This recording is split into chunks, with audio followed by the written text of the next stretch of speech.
Oh shoot. How did it turn on? Oh, it turned on already. Oops.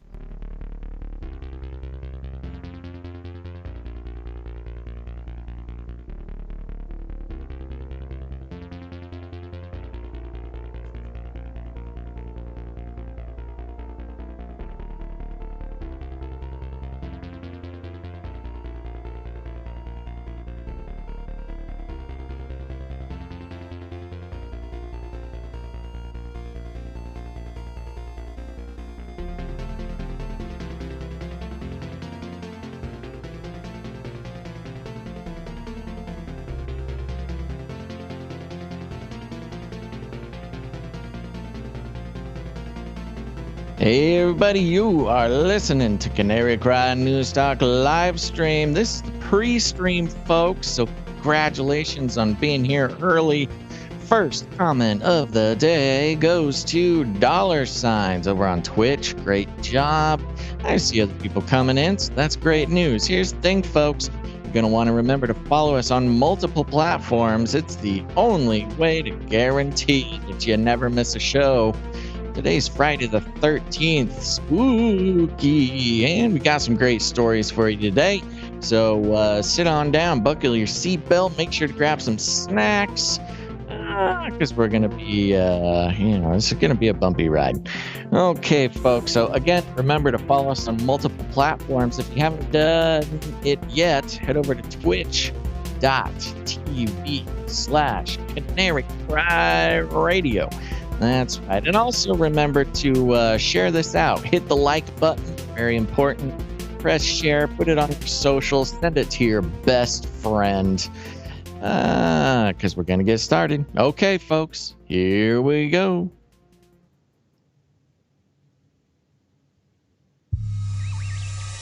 The world is getting crazier.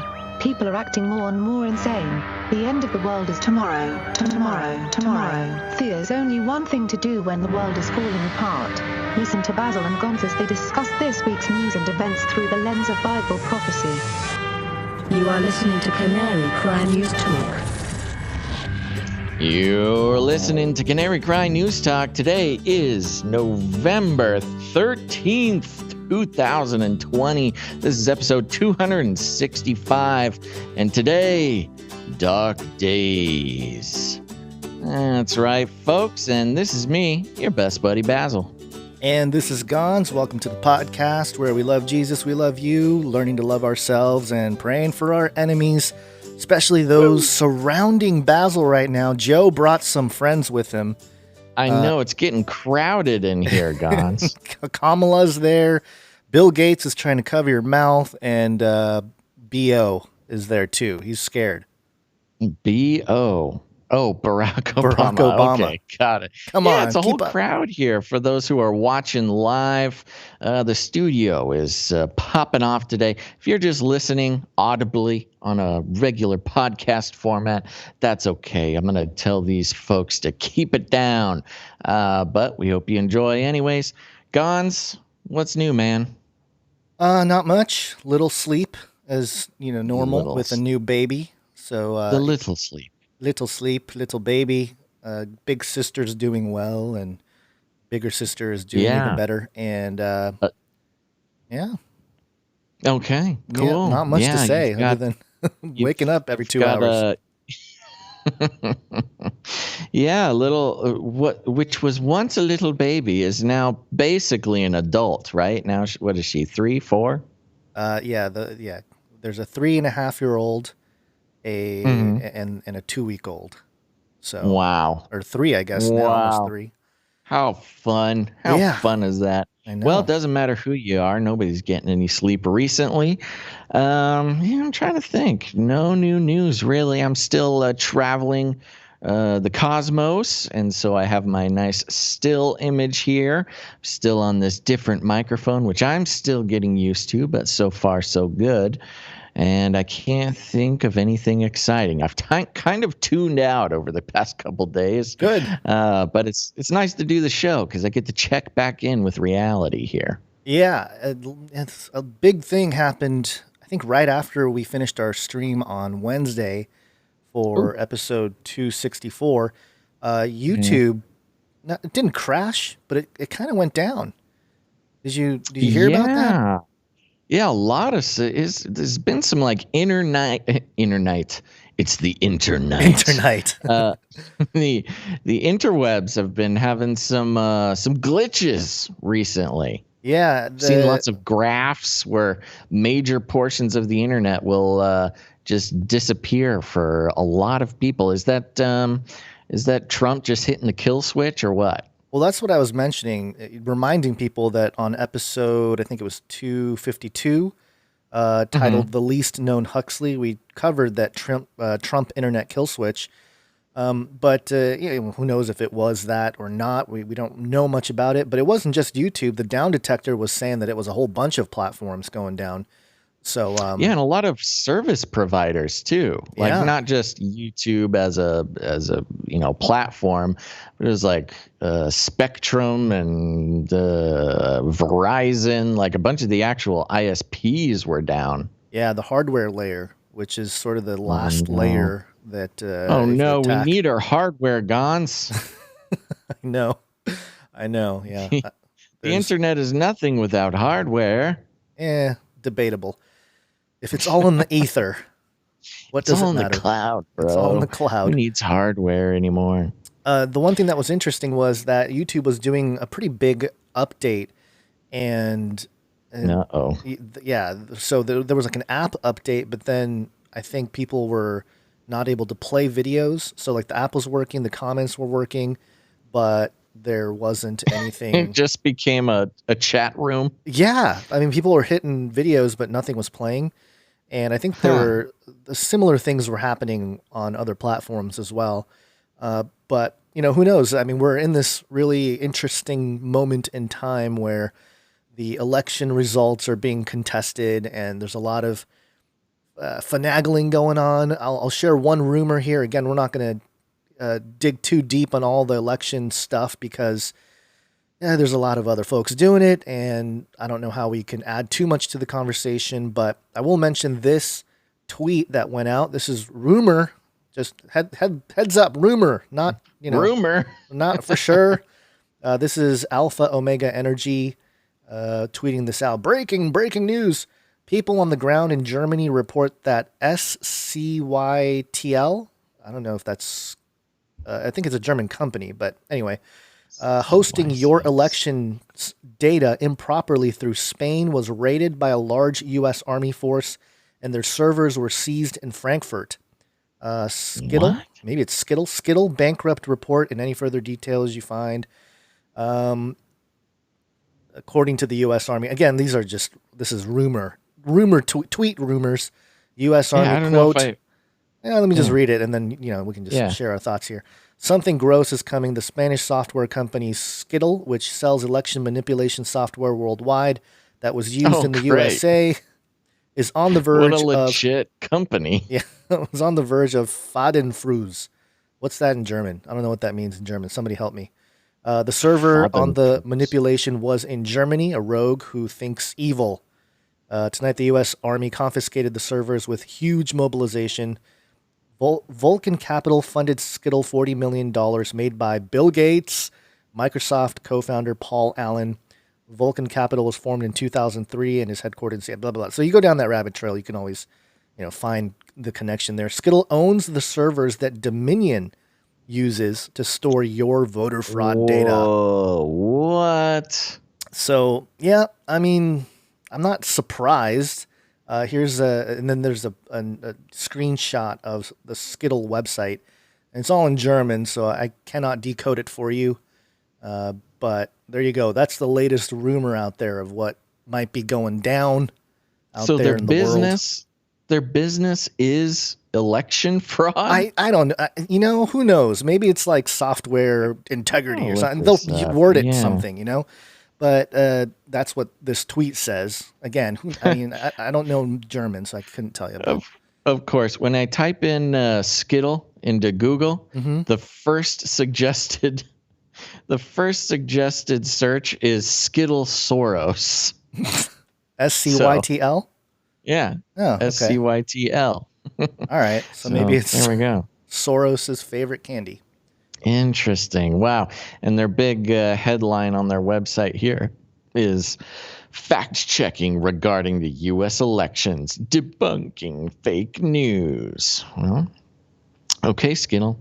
So you're saying the U.S. Army? Which army? Yeah, well, it says U.S. Army, so probably Army. Wow. Army. Army.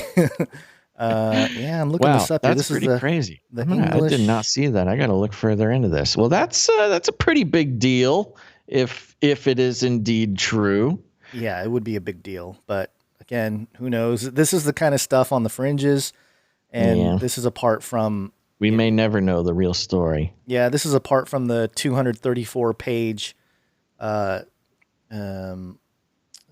affidavit that was published, for example, and I think in Michigan, sworn affidavits. So these people are, putting their reputation and their freedom basically on the line to report what they saw when it comes to election meddling. I think in the documents, it was a PDF that was published. There was a bunch of handwritten notes, but some of the notes said like they saw people take votes and run it through the machine, like the same 1,000 ballots, multiple times, right, and stuff like that. So, that's a little more tangible because it's in court. This stuff is on Twitter. So again, if it's true, whoa, but also can't really be, for sure. That's, I guess, the latest when it comes to. So I did a little search here and I found a few results. Yeah, interesting though. So this was tweeted by Louis Gohmert. Is that the same tweet you have? No, mine's from Alpha Omega Energy Coin, AOE coin. Yeah. Oh, coin, nice little cryptocurrency there. I found a version from Louis Gohmert, but the strange thing about it, as it's quoted on this site, tigerdroppings.com. I have no idea what this is. It says it's tweeted by Representative Louis Gohmert, but it is kind of a weird twist. It says, okay, hold on. At Rep Louis Gohmert reveals U.S. Army, parenthetical CIA. That's not quite how that works, but okay. Team raid on Skittle server facility in Frankfurt, Germany to recover extremely compelling data. Okay. Well, I have no idea. Oh, let's follow the link. But that's very interesting. Okay, we got to look into that. Yep. Just throwing it out there. There's a video. Uh-oh. Okay, we'll look into that later. Yeah. So there you go. Some big news. Things just keep getting crazier, Gonzo. Yep, we're entering the dark winter. And that was part of it, connecting it to the whole internet outage. And there was a brief outage this morning on YouTube as well, at least on my end. But I wonder if it's all connected. It's this invisible war that we're in. Couldn't be connected. That's a coincidence. Yeah. And I think speaking of coincidences, Gons, shall we get into the Flippy update? Flippy update. Do you want fries with that? Okie dokie, it's the Flippy update, folks. And if you don't know, if this is maybe your first time listening to the show, the Flippy is our colloquial name for the disembodied robot arms that are taking our jobs, enslaving our children, and flirting with our spouses. We use talking about Flippy as sort of a proxy conversation to explore how robotics and AI are taking over the world and what we can do about it. And this one, Gons, is coming from Reuters.com. The article is titled AIDA, A-I-D-A, AIDA, the humanoid robot artist, gears up for first solo exhibition. Now, this is actually from last year, but I thought it was important to talk about, Gons, and I'll get into it in a second. We're coming from Oxford, England. Wearing a white blouse and her dark hair hanging loose, Ada looks like any artist at work as she studies her subjects and puts pencil to paper. But the beeping from her bionic arm gives her away. Ada is a robot, described as, quote, the first the world's first ultra-realistic AI humanoid robot artist, Ada opens her first solo exhibition of 8 drawings, 20 paintings, 4 sculptures, and 2 video works next week, bringing, quote, a new voice to the art world. Her British inventor and gallery owner Aidan Meller says, quote, the technological voice is the important one to focus on because it affects everybody, he told Reuters at a preview. What? Okay. Quote, we've got a very clear message. We want to explore the uses and abuses of AI today because this next decade is coming in dramatically, and we're concerned about that, and we want to have ethical considerations in all of that. Sort of a rambling translation, I think, from the original German, but that's okay. Named after German. No, British. Who knows what this guy's saying? Named after British mathematician and computer pioneer Ada Lovelace, Ada can draw from sight thanks to cameras in her eyeballs and AI algorithms created by scientists at the University of Oxford that help produce coordinates for her arm to create art. She uses a pencil or pen for sketches, but the plan is for Ada to paint and create pottery. Oh, good. We're really looking forward to the future of art, pottery. Her paint works now are printed onto canvas with a human painting over. Quote, from those coordinates from the drawing, we've been able to take that into an algorithm that is then able to output it through a Cartesian graph that then produces a final image, Miller said. Quote, it's a really exciting process, never been done before in the way that we've done it. We don't know exactly how the drawings are going to turn out, and that's really important. It's really important to not have any clue what's going to happen. She's an artist. I know. That's the whole thing with these artists. They're you never know what they're going to do next. On show at the Unsecured Futures exhibition are drawings paying tribute to Lovelace and mathematicians Alan Turing, abstract paintings of trees, sculptures based on Ada's drawings of a bee, and video works. Sculptures based on Ada's drawing of a bee. So she draws a bee and then sculpts it. One of which, quote, privacy pays homage to Yoko Ono's 1965 cut piece. No. Oh, no, Yoko. Ada, whose construction was completed in April, has already seen her art snapped up. Quote, it's a sold-out show with over £1 million worth of artwork sold, Miller said. The exhibition, which opens on June 12th at the Barn Gallery at St. John's College, looks at the boundaries between technology, AI, and organic life. Asked by Miller about, quote, all the AI going on at the moment. All that AI going on. Hey guys, check out all that AI happening. Tell us about all the AI going on at the moment. Ada, who has pre-programmed speech, thank you, replied, quote, new technologies bring the potential for good and evil. It is a great responsibility to try to curb excesses of negative use, something that we all must consider. And that's really the end of it there. This did happen last year, and apparently they sold a bunch of this robot's art. The thing that really stuck out to me, Gons, was they are so stoked on Ada's ultra-realistic appearance. You know, as we know, Flippy, originally a burger flipping robot, is just a robotic arm. And in this case, they put a robotic one single robotic arm on a quote unquote ultra realistic looking body. And one thing that kind of stuck out to me, and the thing that really kind of triggered me on this whole story, it wasn't in this article, but it was stated on her wiki, was the realisticness of her face and her body, I guess, is thanks to a technology called Mesmer.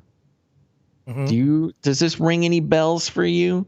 You know, not specifically the Mesmer, but is that where we get the word mesmerized? Yes, it's Franz Mesmer, Ah, who was he was like a new agey guy, and he came up with the idea of animal magnetism. He's also kind of like mixed in with panpsychism and stuff like this. This sort of like new agey spiritualist guy from the 1700s, and is kind of responsible for. Animal magnetism is kind of the thing he's most known for, but his work is all tied up in the methods of hypnosis and, yes, mesmerizing, and this idea that there's like this animalistic energy that can be harnessed to do spiritual stuff or whatever. And I thought there was just an interesting connection with this artist robot, where it's not just about the art, it's about the fact that the robot looks like a human being creating art. And I thought it kind of just had some weird philosophical connections to, again, we're talking about robotics and how exactly they fit into our lives, and this obsession with crossing the uncanny valley, and how, we talked a couple episodes ago about the philosophy of the gaze, and how when you perceive that you are being seen by something, it allegedly gives you your own conscious idea of existing. I don't want to get too crazy on you, but we are talking about Mesmer here. And so having an artist, whether it be a robot or a human being, take human form actually may have some pretty impactful effects on how we humans will accept this robot into our lives. And what is interesting about the physical form this robot takes? It kind of reminds me of a young Marina Abramovich. Do you see that? maybe. Maybe. Kind of, I guess. I don't know if you're going to create a mesmerizing artist robot, basing it off of a younger version of arguably the world's current most famous artist and occult enthusiast. That might be a good way to get the mind control going. Yeah, the one thing that jumped out at me when you were reading the article, I think we might have reported on this last year. Maybe. I think Probably. the Ada thing sort of rung a bell, and then Yep. the mention of Ada Lovelace, Mm-hmm. who was considered the first computer programmer. That's interesting. She lived for 36 years in the early 1800s. It's basically the name, the Cardano cryptocurrency. The ticker Right. symbol for Cardano is Ada, in homage to Ada Lovelace. And Ada Lovelace was actually the only child of Lord Byron, the British Lord romantic writer. Yes, of course. So, yeah, of course. Romance, robots. Romance. So this idea has been around probably longer than people would like to think, but we live in that new age where we're able to actually, create art based on robot artistes. I mean, the thing that really gets me is they're just obsessed with, again, you could just make a disembodied robot arm, make the art, but it's about this presentation that's supposed to sort of mesmerize you into having some sort of feeling towards the robot. Well, the other part that's troubling is that this artist robot, Ada, already got, £1 million worth of artwork done? Yeah. And do you know how many struggling artists are out there that are real humans? I mean, that if alone... only you were a robot, you could make some money as an artist. That alone should create some kind of Terran uprising, Yeah. Down with the artist robots, because human art is what we want to see, not robot art. Totally. Well, it's got this weird connection, too, with just like industrialism and capitalism, where an artist will sit there and and practice for their entire lifetime to try to sell art, but then an engineer can come along and build basically an art factory build a little machine that can just pump out as much art as possible. And it's like more of a sort of, It's a publicity stunt in a way. it's just more of like an engineering feat where now you're selling art not as an expression of human creativity, but as a result of the fourth industrial age, mass manufacturing just visual artifacts. I don't know. It's very insulting to artists. You're not thinking like a transhumanist, though, Basil. This is dang it. the robot itself, as a creation by man, is the art form. Oh my gosh! So you're purchasing the byproduct of art. It's in meta. This case. It's super meta. So meta. I need to take a break now. Well, good. That's a good Flippy update, and there's a whole bunch of updates that I want to bring to you as well. We interrupt this broadcast to give you a brief update. By the end of this timely interruption, you will be thoroughly updated. 33 is the number of completion of the Great War. Every episode, we seem to be seeing the number 33 all over the place, especially related to the Ronas. This is WBRC.com. 33 COVID deaths reported in Jefferson County Thursday. Data backlog to blame. So, okay. There was a data backlog. Another grim statistic in the COVID-19 pandemic. 33 people reported dead on Wednesday in Jefferson County because of the virus. 33 is a staggering number for one day, but the health department says that is backlog data that is just starting to come in. So somehow this is news. That's been a big problem with, sometimes it happened in Texas a while ago. We talked about it when it happened, but it was like suddenly 5,000 cases in one day. Yeah. And then they went back and looked at it. It's like, oh no, that's like 3 weeks of cases that just didn't get reported until one day. Yeah. And the problem is, even when those mistakes are made, it's reported as if it's true, and then they forget to report that it was a glitch. But of course, as we see all the time, they just cannot help themselves but report it when it gets to 33. Especially 33 for some reason. The next couple stories I found very fascinating. This first one is from BayNews9.com.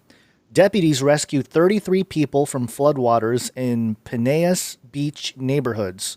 This is Florida. And so the storm down there, hope everyone's safe. 33 people being rescued from floodwaters. And, interesting. Yes, but here's what's weird. This is WBTV.com. 5 people missing, 33 rescued from floodwaters in North Carolina campground. Whoa. So there's two separate floods, both that had 33 people saved. Very strange. What a coincidence. And these just happened recently? These were in yesterday. The past day? Yesterday? Yeah, I think so. November 12th and November 12th. Yep. That's interesting. Wow. What a coincidence. 2 different floods with exactly 33 people being saved in each case. I mean, what could this possibly mean? All kinds of they're always going to have these biblical soft biblical references, Oh, we saved people from the flood. Get it? The flood, yes. as in the days of Noah. But as the days of Noah were, so shall also the coming of the Son of Man be. Wow. So to signal all that, 33 rescued. Cody in the Twitch chat said they are in South Carolina, and they're very skeptical. Says the rain wasn't that bad. Yeah. Yeah, it's it targeted. Was bad for 33 people. Yeah, and the 5 missing. Hopefully they find the 5 missing. So it's 38 people rescued, and it's not a story. Yeah, my goodness. Yeah. One more 33 update. This came across my feed here because of some of the key terms that I keep track of. I don't know why. Soap refill, Basil scent, 33 ounces. What? It's just on Amazon. I don't know. Mr. Meyer's Clean Day store has soap refills, Basil scent. Basil scent, 33 ounces. Wow, that is fun. I gotta take a screenshot of that. I'm not quite sure Well, Not they sure what must it listen is. to the show and What just does it mean? they wanted free advertising for their cleaning supply there. Yeah. So they Oh, went I for should put this in Basil's bunker. you should. You know what's weird? The weirdest thing about this is, when usually when things are sold, they're done in like standard measurements. Yeah. There's 12 ounces. Maybe you get lucky and you get a 20 ounce, 16 ounce, 32 ounce is even very common. I've never seen anything sold in 33 fluid ounces. It is very strange. Highly Wow. skeptical of the whole thing. And the other thing to be skeptical of here, your dino call, your dinosaur call here. Oh. Well, apparently it brought him out. This What? is in Florida. Humongous gator caught on camera. People calling see it a this. dinosaur. This thing is I humongous. did see this, dude. The thing's as big as a horse. It's huge. Did you ever get like the official measurements on that thing? I didn't. I only saw the pictures, but Dude, yeah, it's got to be could easily be a horse. It looks like the size of a horse. It's crazy. well longer than a horse for sure. That tail Certainly must be longer. Yeah, 10 feet by itself. Yeah. It's probably I don't know, probably as 1,000 tall as a pounds. mini horse. Yeah. At least, definitely as tall as a mini horse. Maybe taller. Kind of looks like 9 hands, I'd say, for those horse people out there. Maybe like a pony sized. Yeah. Well, I think you woke up the dinosaurs. I did. With- The call with worked. your call. Arise, reptilians. And for those of you who don't know, Basil did a Jurassic Park dinosaur impression a few episodes ago, which was turned into a musical piece by a that was a producer. couple months ago now. And I don't know if we ever mentioned it, but some super fan on our YouTube pointed out, what episode was it? Was it the light sound episode? Sound episode. Yeah. Okay, on Canary Cry Radio, our other show, we did an episode on sound, exploring all the weird and quirky things about sound in relation to sort of the Canary Cry worldview. And apparently, I don't remember doing this, but apparently I did a wonderful impression of a TIE fighter from Star Wars. Yeah. And some super fan pointed it out. My dinosaur impression sounds exactly similar. like my TIE fighter sound. Yep. Definitely comes from the same batch, the same part of the brain. Yeah, it's true. Go check out. That's a great episode. I forgot about fun. those episodes that we used to do. It's the sound episode on Canary Cry Radio. Go to your podcatcher, search Canary Cry Radio, and check out the sound episode. We should be maybe not reposting on the RSS, but we need to post those on social so people remember. Yeah, we did a lot of, or at least I did a lot of editing on some of those episodes in the past. Oh yeah, so they are knowing that they would hopefully last, longer than some of evergreen baby, evergreen material. Yeah. A couple more updates here. The last 3 updates I have are all from CNBC, so it's good. Oh yeah. This first one is our good friend Daddy Fauci. Science is truth. Which is not a scientific statement, but he's back. CNBC.com. Fauci says U.S. has independent spirit, but now is the time to, quote, do what you're told. Oh my gosh. Wow. It's pretty intense. Wow. Fauci. That is intense. That makes me very uncomfortable, Fauci. It's like, I know, America, we're very independent. We've literally fought wars to do what we want to do, but stop doing that. Go against your essential nature, America, and obey. So here's the full quote. He says, I was talking with my UK colleagues who are saying the UK is similar to where we are now because each of our countries have that independent spirit. Really? You're comparing the UK's independent spirit with the US? All right. I mean, it's pretty ironic that I was talking to somebody from the UK. I know. I love our UK listeners. I do too. It's kind of like, Hey, America, we know you, quote unquote, fought for your independence from us, but you need to cool it out. We get it. A couple hundred years later. You're not a teenager anymore. Just submit to the queen. Yeah, so he says the UK is similar to where we are now because each of our countries have that independent spirit. I can understand that, but now is the time to do what you're told. Fauci noted that scientists have been perceived throughout this pandemic as authoritarian by members of the public. Gee, I wonder why. Yeah. Because of the steps taken to combat the virus. He noted that it's unfortunate that science, quote, has been lumped into politics. Okay. Is it? Is it Really? unfortunate? In a divisive society, he said, people's willingness to follow the advice of scientists have often been portrayed a political decision. Surveys have found that Democrats are more likely than Republicans to view COVID-19 as a major threat to public health.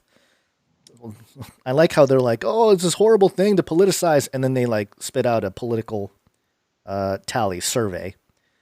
You know what's funny? The sort of the wonderful sort of beautiful thing about the United States, especially back when it was a new concept, the separation between church and state. I think it's about time we have a separation between science and state. Ooh. Yeah. How much more could I upset the mainstream? Yeah, that's canceled material. Yeah. I mean, it's been a thing since. It's probably been there for the whole time. If you want to look at science as sort of or scientism, if you will, the connection to the occult and alchemy in the past, but more so in recent times in the 1900s. I think it really came to a head with the Technocracy Inc. movement. I think it started in the 20s, where basically the scientists and technologists were like, we should run government. And it didn't catch any traction then. But now, I mean, it's the same plot. It's basically, hey, listen to the scientists and technologists because they know what's best for us. And so, yeah, if you know history, then there's nothing new under the sun here. But he says all of a sudden science get caught in a lot of this divisiveness, as if Fauci hasn't caused any division and divisiveness. No, he's totally someone we can all get behind and agree with. Yeah. But I mean, yeah, this is, I don't know. Fauci, we've talked about the scientific dictatorship on the move and how it's been creeping in, and it's just hit the mainstream this year. That's all it is. They really just upped the public face of it. So I don't see any. And the thing to keep in mind within the scientific community itself, there's never like a hard consensus of whatever's going on. There's always somebody crunching the data and finding out problems with the way certain reports have been made and peer reviewing things. There's a constant change or update taking place within the scientific community as well. So to suggest that you have to listen to the scientists because we have it all figured out, well, you can argue that Nazi Germany and Hitler based all of his political movements on science of eugenics, which was the cutting edge science of the time. So, this idea that science is truth, again, not a scientific statement. It is a philosophical one, and people are confusing the two. And Well, and I'm reminded from the chat here, of course, Eisenhower warning us against the military-industrial complex. What is famous sort of quote there, but Eisenhower also less famously warned against government-controlled science. Right. Yeah. So that's thanks, true. Ike. I like the little scrolling thing at the top here. Trump talking about the coronavirus vaccine update and first remarks since losing the election. He hasn't lost the election yet, but my goodness, CNBC. Well, if the media says it, it must be true. Yeah, the media is truth. Science is truth. So there's our quick Daddy Fauci update. We have a couple hairy legs Biden updates here. Got hairy legs. Got hairy legs. This first one, Biden COVID advisor says U.S. lockdown of 4 to 6 weeks could control pandemic and revive economy. Sure. What? Yeah. I mean, what else could revive the economy besides shutting it down completely for no reason? I mean, that sounds like a great plan. That sounds like a Biden plan if I've ever heard one.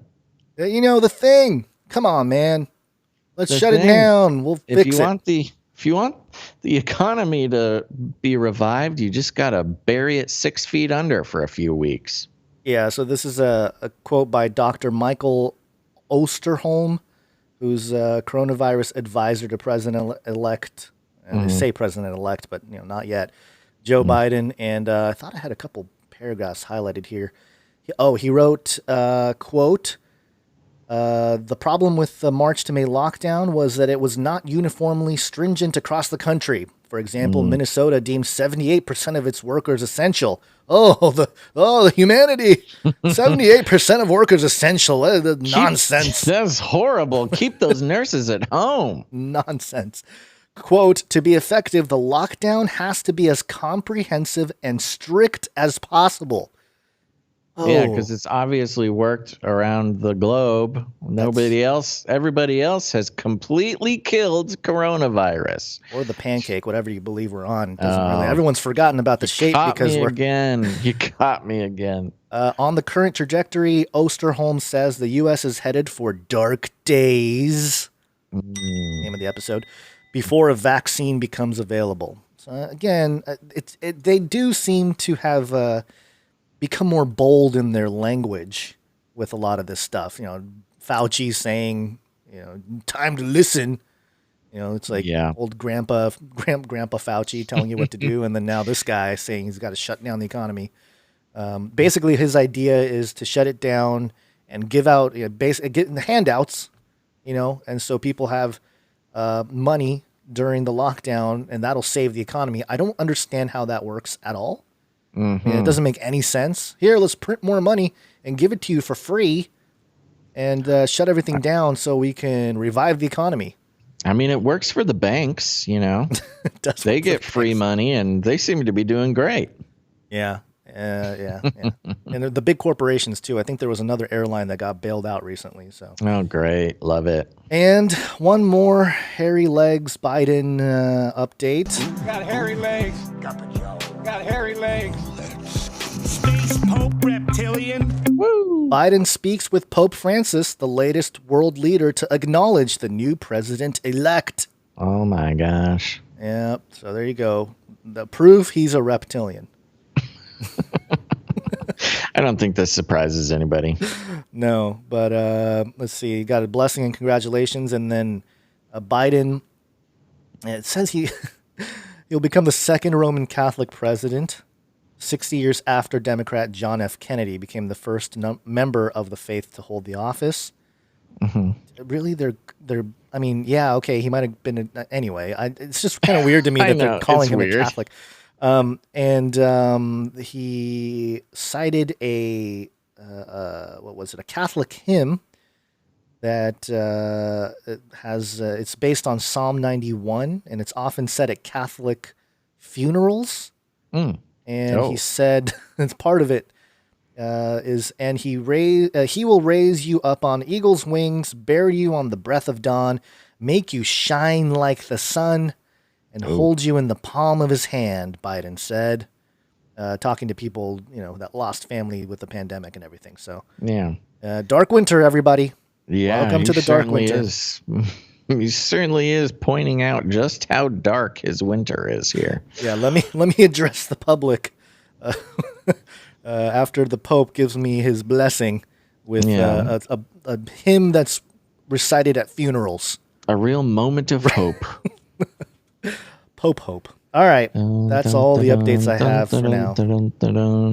All right. Well, sounds good. I think we should jump in with some Chinese news. Welcome to Chinese News. Okay. This first one is coming from ibtimes.com.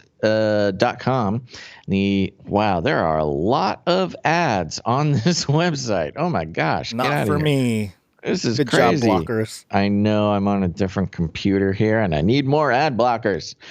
The headline is titled, Trump Bans Investment in Firms That Aid China's Military.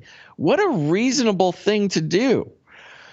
The article reads like this. U.S. President Donald Trump has signed an executive order banning Americans from investing in Chinese firms deemed to be supplying or supporting Beijing's military and security apparatus, earning a sharp rebuke from China.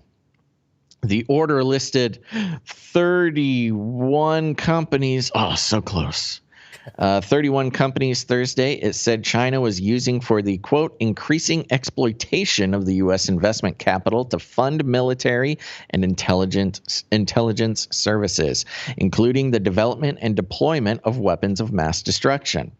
What? Again, wow. What a reasonable thing to do. Hey, American businessmen, don't fund weapons of mass destruction in China. U.S.-China relations have deteriorated sharply during Trump's presidency, and this was the latest in a series of executive orders on regulatory actions that have targeted China's economic and military expansion. On Friday, Beijing lashed out at the U.S. for, quote, abusing state power to arbitrarily oppress Chinese companies. Oh, my gosh. Talk about calling the kettle black here. Yeah, seriously. Saying the move, quote, severely undermines trade and investment cooperations between both countries. Yeah, it's always they always frame it as like, oh, it's bad for our negotiation or peaceful conversations. But yeah. Keep paying for our world-dominating power, America. Don't be racist. Chinese Foreign Ministry spokesman Wang Wenbin told a regular press briefing that the U.S. should, quote, stop its wrong behavior. A regular press briefing. Is that like a specific phrase for something? I think it just means they do it on a schedule. All right. You know? Because I thought they were like, they're comparing it to Trump press briefings, which are not regular. So. This is not a Trump one. This is regular. Quote, this measure not only severely harms the legitimate rights and interests of Chinese companies, it also hurts the interest of international investors, including those from the U.S., Wang said. I think specifically, it hurts the interest of international investors, including those from the U.S. It is specifically about those in the U.S. Anyways, Under his America First banner, Trump has portrayed China as the greatest threat to the United States and global democracy, pursued a trade war with it, harangued Chinese tech firms, and laid all the blame for the coronavirus pandemic at Beijing's door. Wow, IB Times, they just really love China. Thursday's order prohibits U.S. companies and individuals owning shares in any of the listed companies, which include major telecommunications, construction, and technology firms such as China Mobile, China Telecom, video surveillance firm Hikvision, and China Railway Construction Corp. Current investors will have a year to divest from the Beijing-linked companies, according to the order. You know what's funny about this? This directly affects Biden investments. It does. Is directly taking away from the Biden family's main investments in China. Yeah. News of the move, which will come to effect on January 11th, reverberated on the stock market in Hong Kong Friday. Shares in state-owned China Telecom dropped nearly 8%. China Mobile fell 5%, and China Railway Construction Corp lost more than 4%. That just shows how much American investment is in these Chinese companies. Yeah. Yeah. Plus, it kind of speaks to the how much faith the people that do own stocks in these companies have in Biden.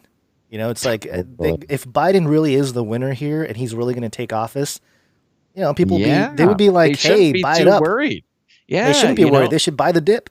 Yeah, exactly. If these major investors really believe that Biden is going to win, there's no reason to get out of these positions. National Security Advisor Robert O'Brien said the order would prevent Americans from unknowingly providing massive capital to the Chinese companies. Passive, sorry. That's interesting. National Security Advisor Robert O'Brien said the order would prevent Americans from unknowingly providing passive capital to Chinese companies. Why would it be unknowing? Are you accidentally investing in these Chinese companies? Wait.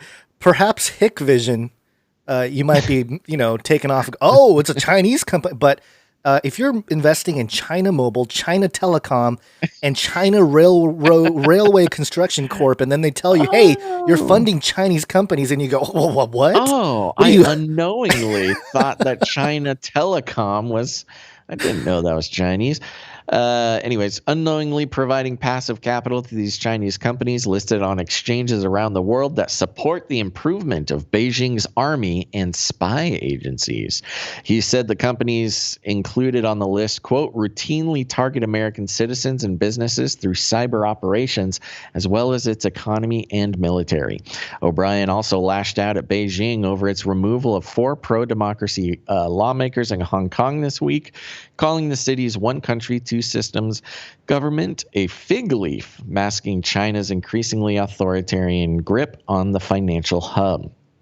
Since media called the presidential race 6 days ago, I love that. Since media called the presidential race. At least it's an accurate not statement. Congress. Yeah, this is actually a very honest part of the article here. I mean, so far, I think the article is honest. It's just hilarious. Yeah. Since media called the presidential race 6 days ago, Trump has not conceded to President-elect Joe Biden, as is traditional once a winner is projected. Oh my gosh. Listen to that. Isn't that crazy? I mean, that just shows the tradition of American presidents' concessions when the media projects a winner. Not even an official, Congress certified presidential win. Just if the media says it, the president's supposed to concede. Give it up, President. With COVID-19 cases shattering records across the country and states imposing new restrictions in a push to contain them, Trump seems to have all but shelved normal presidential duties. What? I know. Leaving his final policy moves on China increasingly unpredictable. Despite the administration's tough words on China, analysts expect Biden to renew American leadership on human rights and to more tightly squeeze Beijing on trade and security than his predecessor. Oh, God forbid. What? Analysts expect Biden to renew American leadership on human rights. How has Trump being hard on China not been directly related to enforcing human rights? That's been explicitly the reason why he has done some of the tough moves on China. My gosh. On the campaign trail, the former vice president was outspoken about Beijing's right record. Wow. And Chinese President Xi Jinping's rhetoric that threatens to deepen tensions upon his arrival in the Oval Office in January. Quote, this is a guy who doesn't have a Democratic with a small d bone in his body. What? What does that mean? Obvious you know what it is? In poor taste jokes aside, this is a guy who doesn't have a Democratic with a small d bone in his body, he said in Democratic primary debate in February. This is a guy who is a thug. Now listen to that. The past two paragraphs of this are sort of praising former Vice President Biden for planning on going easier on China, and yet is trying to make a case that Biden has a problem with China. This is weird double speak, mind twisting analysis of Biden's attitude on China. But I digress. Nearly a week after the election was called for Biden, Beijing finally issued a message of congratulations to the president-elect on Friday, with Wang saying China would, quote, respect the choice of the American people. We express our congratulations to Mr. Biden and Vice President-elect Kamala Harris. Wang said China understood, quote, the result of the U.S. election will be determined in accordance with U.S. laws and procedures. Well, that's good to know. So I don't know. There you go. It's just such a twisty-turvy, topsy-turvy explanation. They're like, well, Trump doesn't want to fund the Chinese military and spy organizations, so he's bad. But Biden also doesn't want to do this, but yet he will. And so he's good. What are you saying to me? I think the comment about Xi being a thug from Biden is sort of number one, it's a PR stunt. You want to appeal. This was back in February. So you want to appeal to Republicans who voted for Trump on that issue.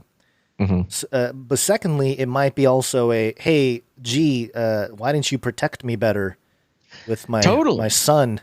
Absolutely. All the stuff, because I think the Biden or the Hunter Biden stuff was already known in the intelligence community at the end of last year, so it would make sense that Joe would go out there. They knew about the laptop back in last November, a whole year ago. Right. So it would make sense that Joe would get ahead of it and be like, "Hey, Beijing, did it," or at least in a PR kind of way to suggest that like you didn't do enough to protect my son's integrity and all that, whatever. Right. So it's an interesting. You're right. It's a twist and turn type of thing.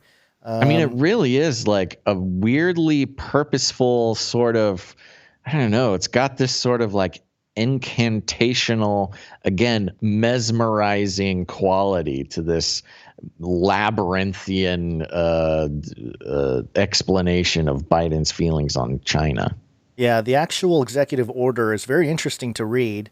Of course, it reads like an executive order, so it's always a little bit hard to understand sometimes. But it says he calls the Chinese, I therefore further find that the PRC, the People Republic of China's military-industrial complex, he uses that phrase.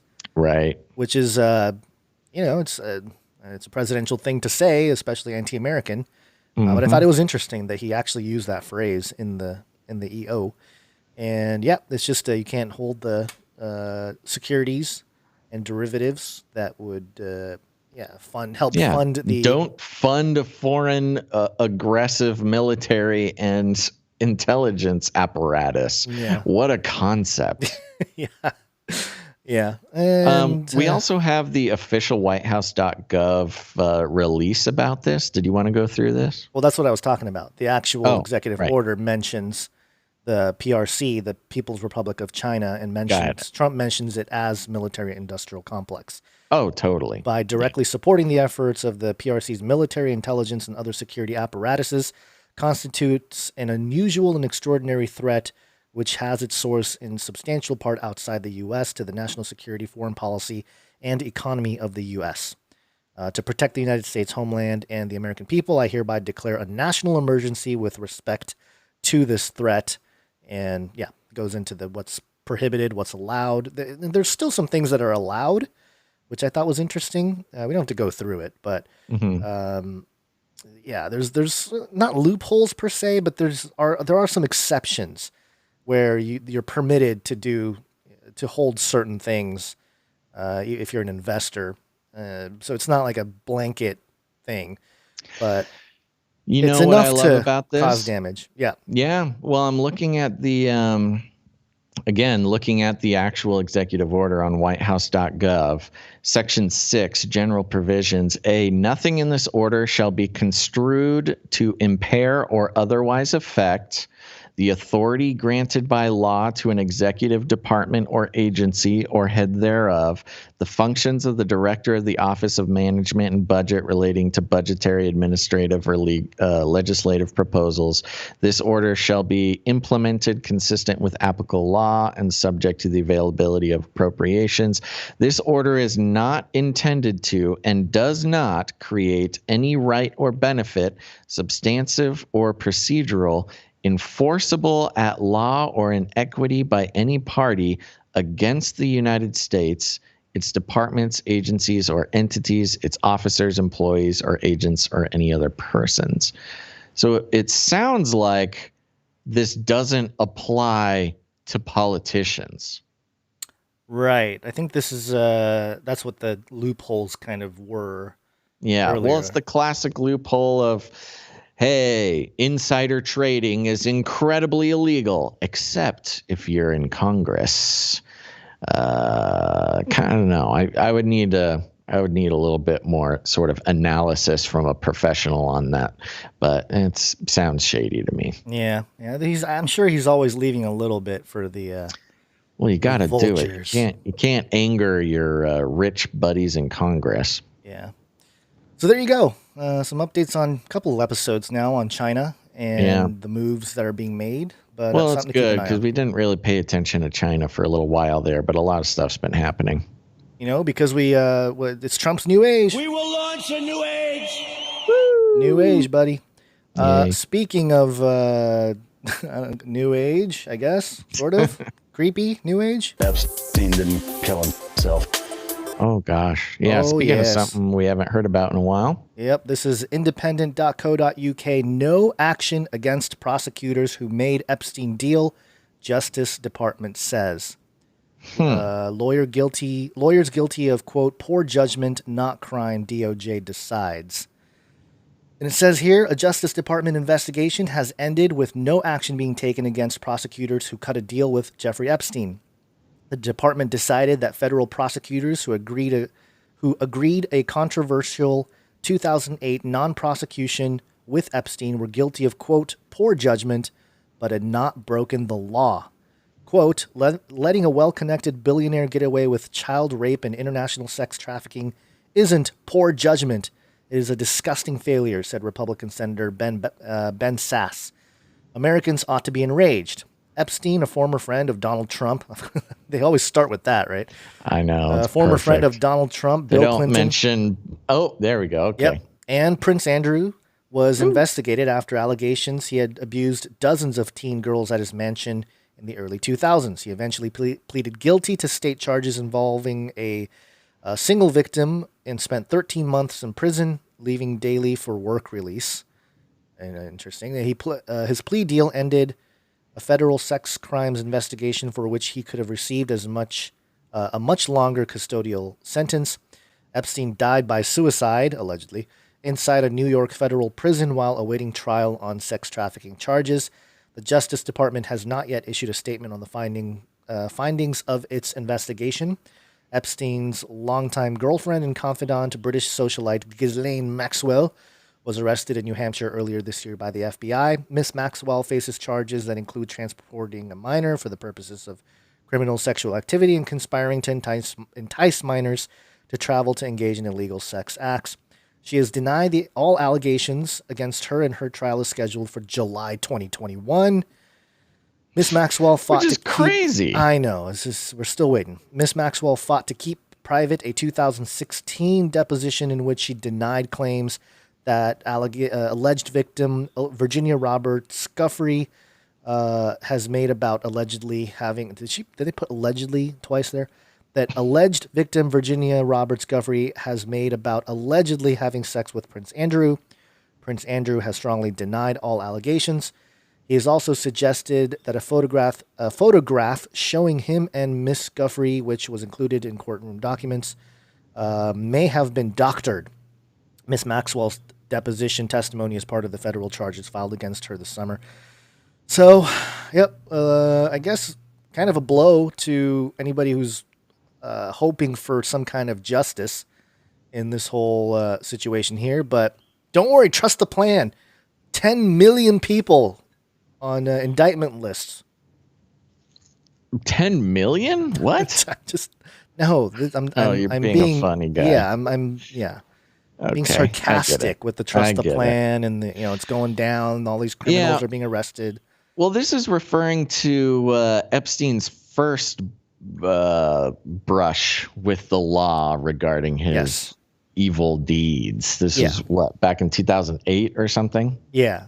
But it doesn't set a good precedent with everything else going on. No, but I mean, that's the interesting thing. Of course, they're coming out, they're saying, well, it wasn't illegal for them to, not pursue prosecution. I think, but it wasn't right. It's like, well, some of it might be because the things that happened, happened on international waters or something. I don't know. There's probably some kind of loophole there where they're like, well, it didn't happen on American soil per se.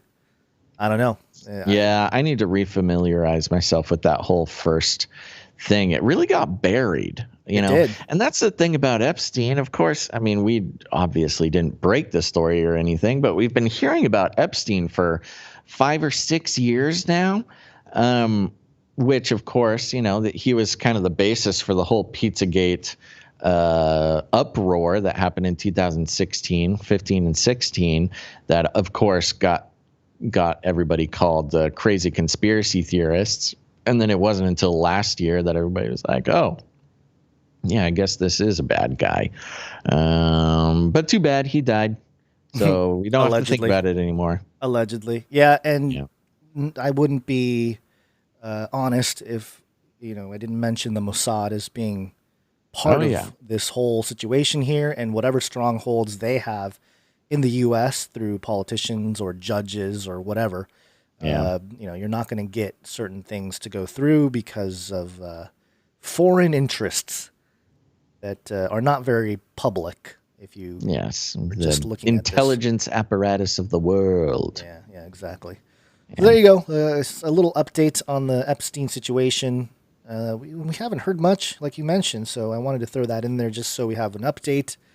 But we got a couple more before the break. Yeah. Do you want to do this next one? Yeah, let's talk about Elon for a second. The four horsemen of the technocalypse. Anytime you see the four horsemen, it's something special. Not sure if we have it lined up for the show today, but Elon will be SpaceX will be sending 4 more astronauts into space here in the next couple days. So we'll see to the what firmament. Happens. Yes, they're going to crash them right into the firmament. This is from New York Post, nypost.com. Elon Musk says he took 4 rapid COVID-19 tests with split results. No way. Elon Musk on Thursday night said he took 4 rapid coronavirus tests with 2 negative results and as many positive readings. Quote, something extremely bogus is going on, was tested for COVID 4 times today, Musk tweeted. Quote, 2 tests came back negative and 2 came back positive. Same machine, same test, same nurse, rapid antigen test from BD. Musk, responding to a Twitter user who commented on his post, said he was experiencing, quote, symptoms of a typical cold, nothing unusual so far. With BD, the Tesla CEO may have been referring to Becton Dickinson and Co.'s BDX.N rapid antigen test. The medical company in September said it was probing reports that its rapid COVID-19 tests were producing false positives, resulting in results in U.S. nursing homes. So there you go. Mr. Elon took 4 tests, got 2 positive and 2 negative. Yeah, and sounds legit to me. Be afraid of the virus. He also tweeted this out this morning, I believe. Oh, if it's loading here. Oh, messages coming through. He said, what is the general population, no knowledge of symptoms, accuracy of the SARS-CoV-2 PCR test? And is it possible to generate a false positive if you simply run enough cycles? Somebody's asking questions they shouldn't be. Elon the truther. This is the Elon I like. I know, he really has been. He really, he kind of dips in and out of being a truther. But this is certainly one of those questions that they don't like you asking very often. Yeah, well, and there you go. I mean, he took 4 tests in a day. Half were positive, half were negative. And more than that, he's just sort of throwing it out there, with these PCR tests. And just to remind people, of course, we've been talking about this. And one of my favorite people talking about this is Adam Curry from the No Agenda Show. But talking about the PCR test and No Agenda actually played a clip from the inventor of the PCR test. It was around. It was going around from like Yeah, 96 or something, right? Sure. And yeah, the guy who invented the PCR test basically said, yeah, if you run the test through enough cycles, you can find any disease in any person. It just depends how much how minutely you run the test, how many times you do it. Well, I think one of the things they were pointing out is that it's not a test. It's not a test. It's more of an amplification process. Right, it's a process. You use PCR to amplify DNA residue within a sample, and it's not finding the actual virus. It's finding little tiny pieces of the DNA. I've heard it described as, depending on how many cycles you run the PCR process, it's as if you're finding a hair in a bedroom. And saying that there's a murderer in the room. Well, right. There's not a murderer in the room. There's a hair from somebody you don't know, but calling it a murderer currently in the room is kind of not the most accurate way to describe what the test is telling you. And there you go. I mean, we and many other people have been talking about the PCR test for a while, but there you go. Elon bringing it to the forefront. Asking questions, bro. This actually reminded me of something, in an eschatological sense that we had talked about, at least on the Face Like the Sun channel. We brought it up a few times and very early on, 2011, 2012-ish timeline. Mm-hmm. And that's this idea, people talk about the vaccine being the mark of the beast, but part of the context of issuing some kind of mark of the beast that would change your DNA was in context to a world leader, displaying his genetic superiority somehow, and people wanting to take part in that same type of genetic advancement. And so it's not so much that, it's a vaccine that's going to cure us, that's going to change our DNA, but more of like, I want upgraded DNA like this guy. It's part of because one of the main components was worship of the beast. And people are going to worship the beast. So it's not going to be like, and even those who take the mark, it's the sin here is the worship of the beast. And so that it's really, important to keep in mind that like, all these people hate the beast, but somehow they've been marked. That's not exactly how stuff is explained in Revelation 13. Right. So just, something to keep in mind and something to ruminate in your brain. No, that's a great point. When you look at these types of things where Elon is getting tested and he's, throwing out this type of accountability stuff on about the virus and the test and all this, it kind of sets the stage moving in that direction of like, hey, check out this guy. Or maybe Elon will get some kind of CRISPR technology in the future. I mean, in our lifetimes, Basil, it's very likely that somebody is going to do some kind of life extension genetic engineering. And they're going to be out there like, hey, look at me. I am 150 years old and I'm still ripped like, Schwarzenegger was. And I don't know, when he was Mr. Universe or something like that, where there's going to be some kind of genetic superiority. Totally. And people will want to take the drug or whatever it is to take part in that system. And so it will be worship. And I think that's really the important point here. So, well, there you go. It kind of goes back into our very basic statement, which is, when it comes to the mark of the beast, it's not just, being tricked into taking some sort of mark that you accidentally accept the mark of the beast and are therefore cast into the lake of fire. I mean, it's some sort of intentional thing. I don't think anybody's going to get tricked into taking the mark of the beast. And it's a deep conversation we don't need to have right now. We've been having it for years. But that point you're making about the worship of the beast is a very specific wording that goes along those lines. Yeah, so. I mean, there is a way to sort of extract deception because it talks about the second beast performing great signs and, calling fire down from heaven in the presence of people. And these signs and wonders are described in 2 Thessalonians as counterfeit signs and wonders. Mm-hmm. So, yeah, you can say that there's deception involved, but the deception causes worship.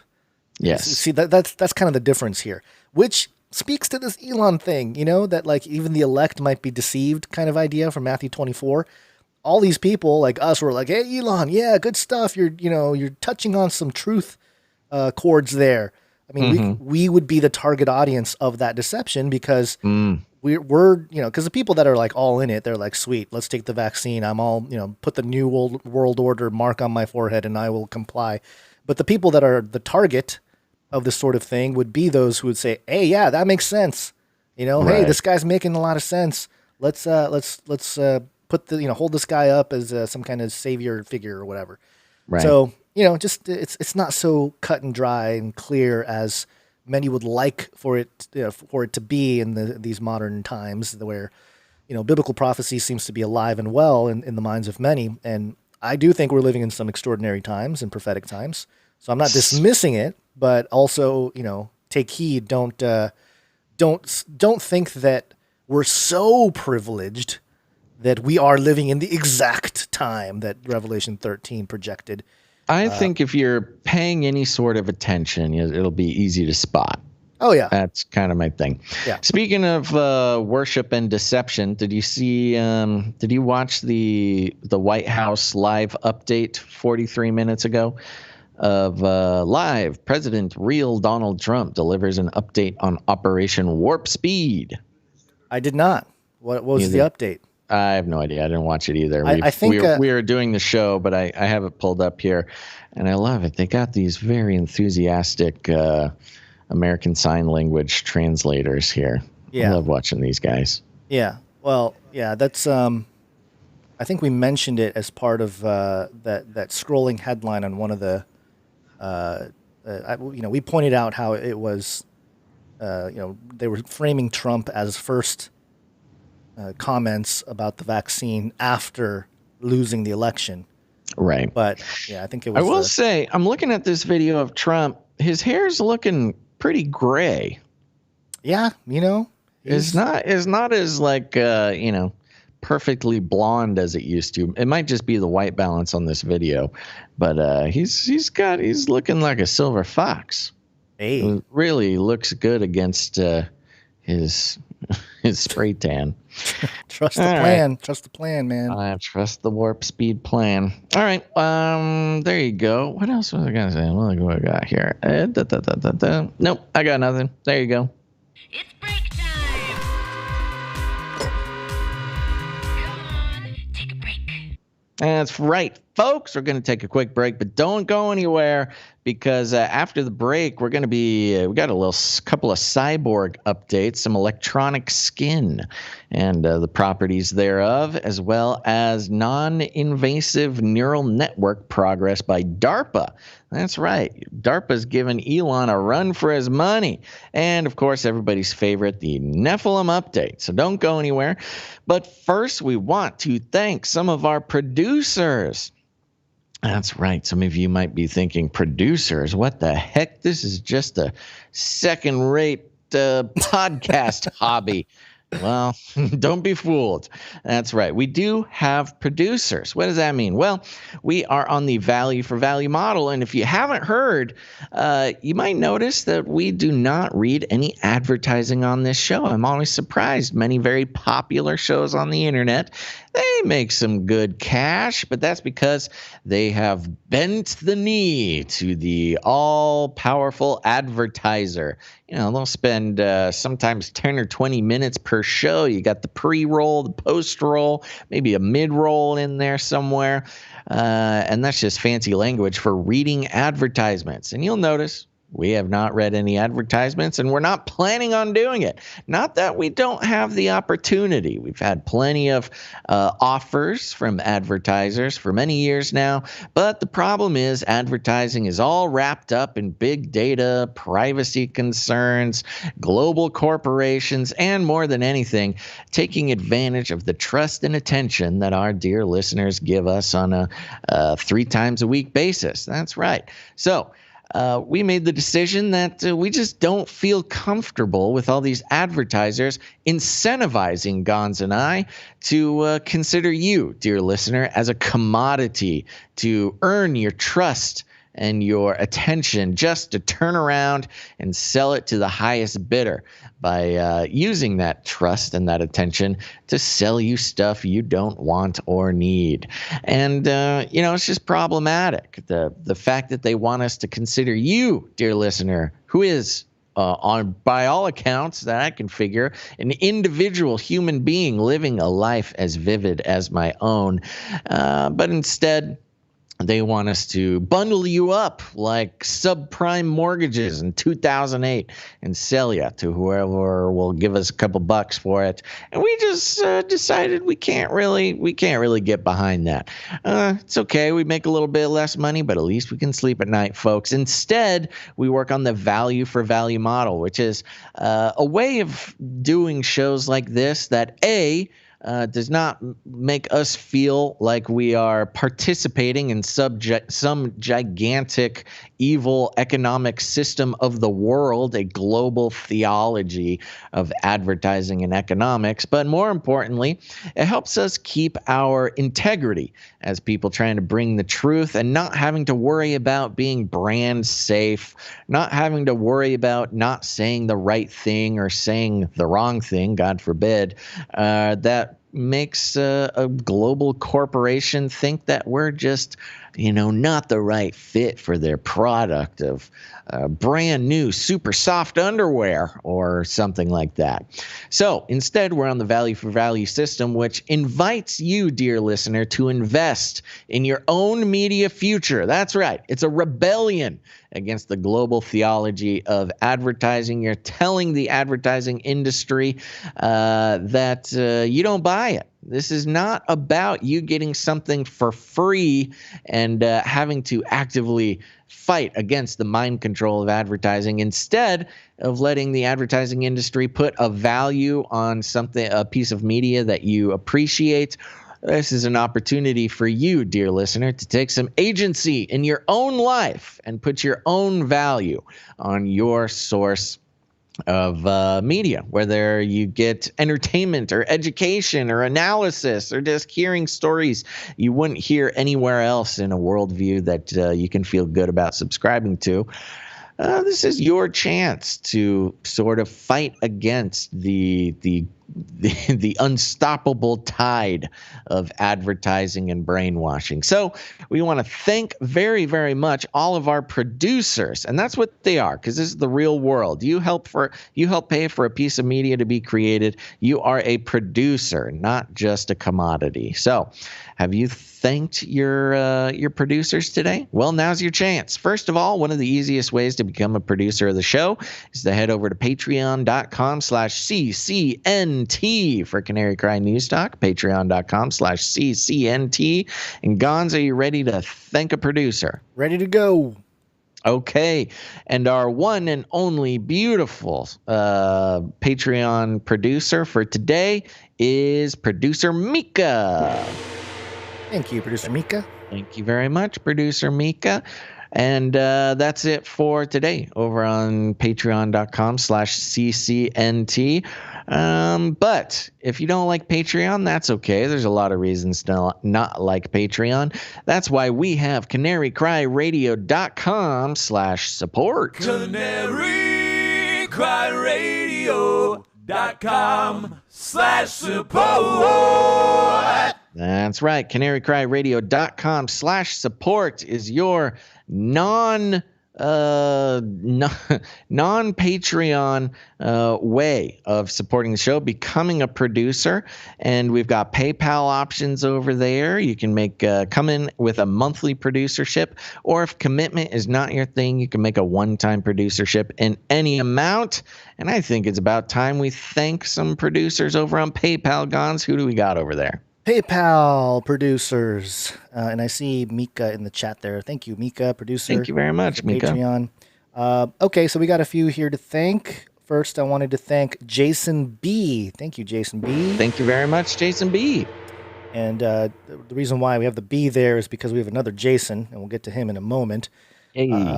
So thank you, Jason B, for your producership. Next up, producer Kara. Thank you, producer Kara.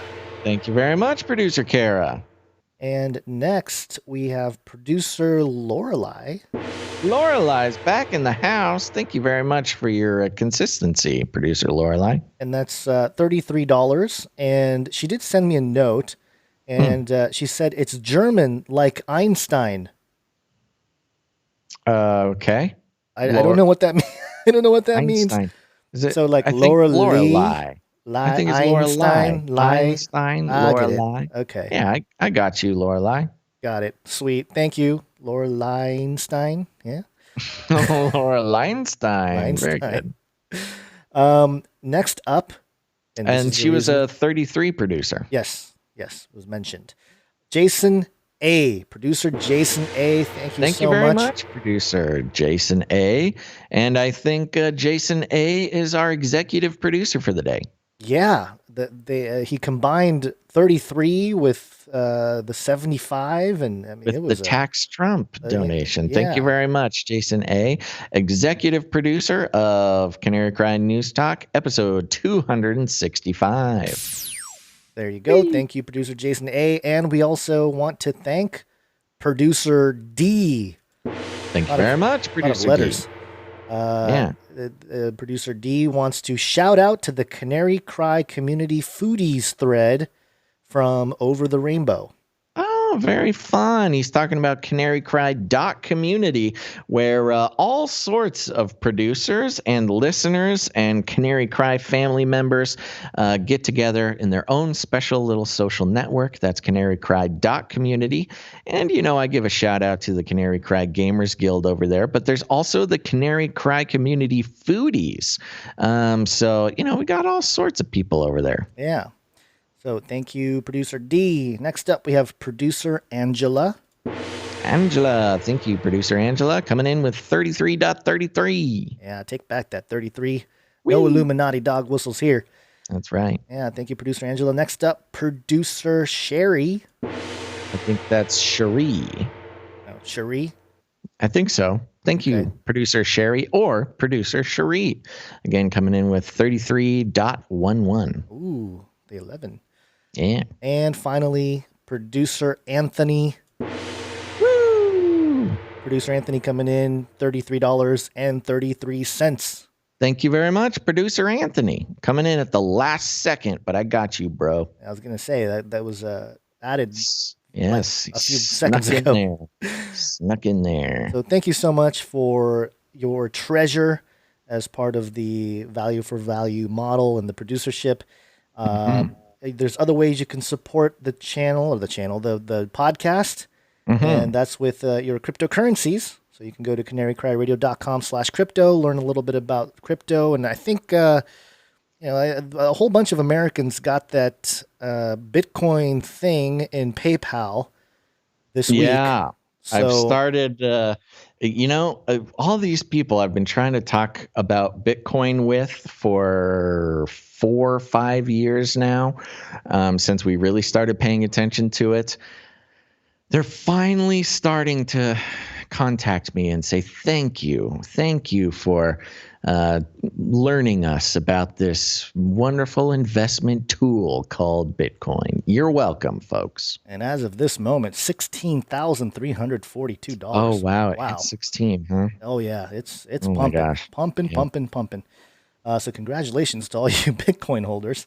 But yeah, that's one way you can support the show. You can also give us your talent and time. And one of the ways is to send us jingles. And we don't have any jingles to share with you on this episode here, but we do welcome them.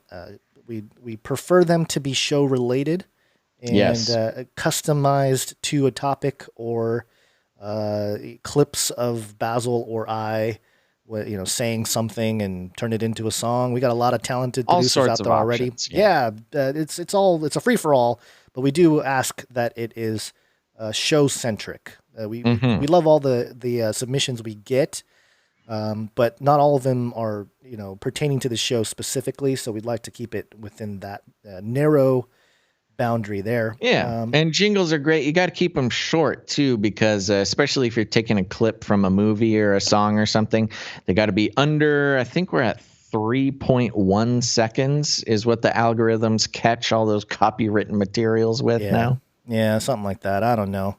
But yeah, keep it short and keep it sweet. And if you have a full song you'd like to submit for the playlist at the end, you can do that too. We have a good handful of songs that have come together for the show, and we'll feature them at the end of the podcast every episode.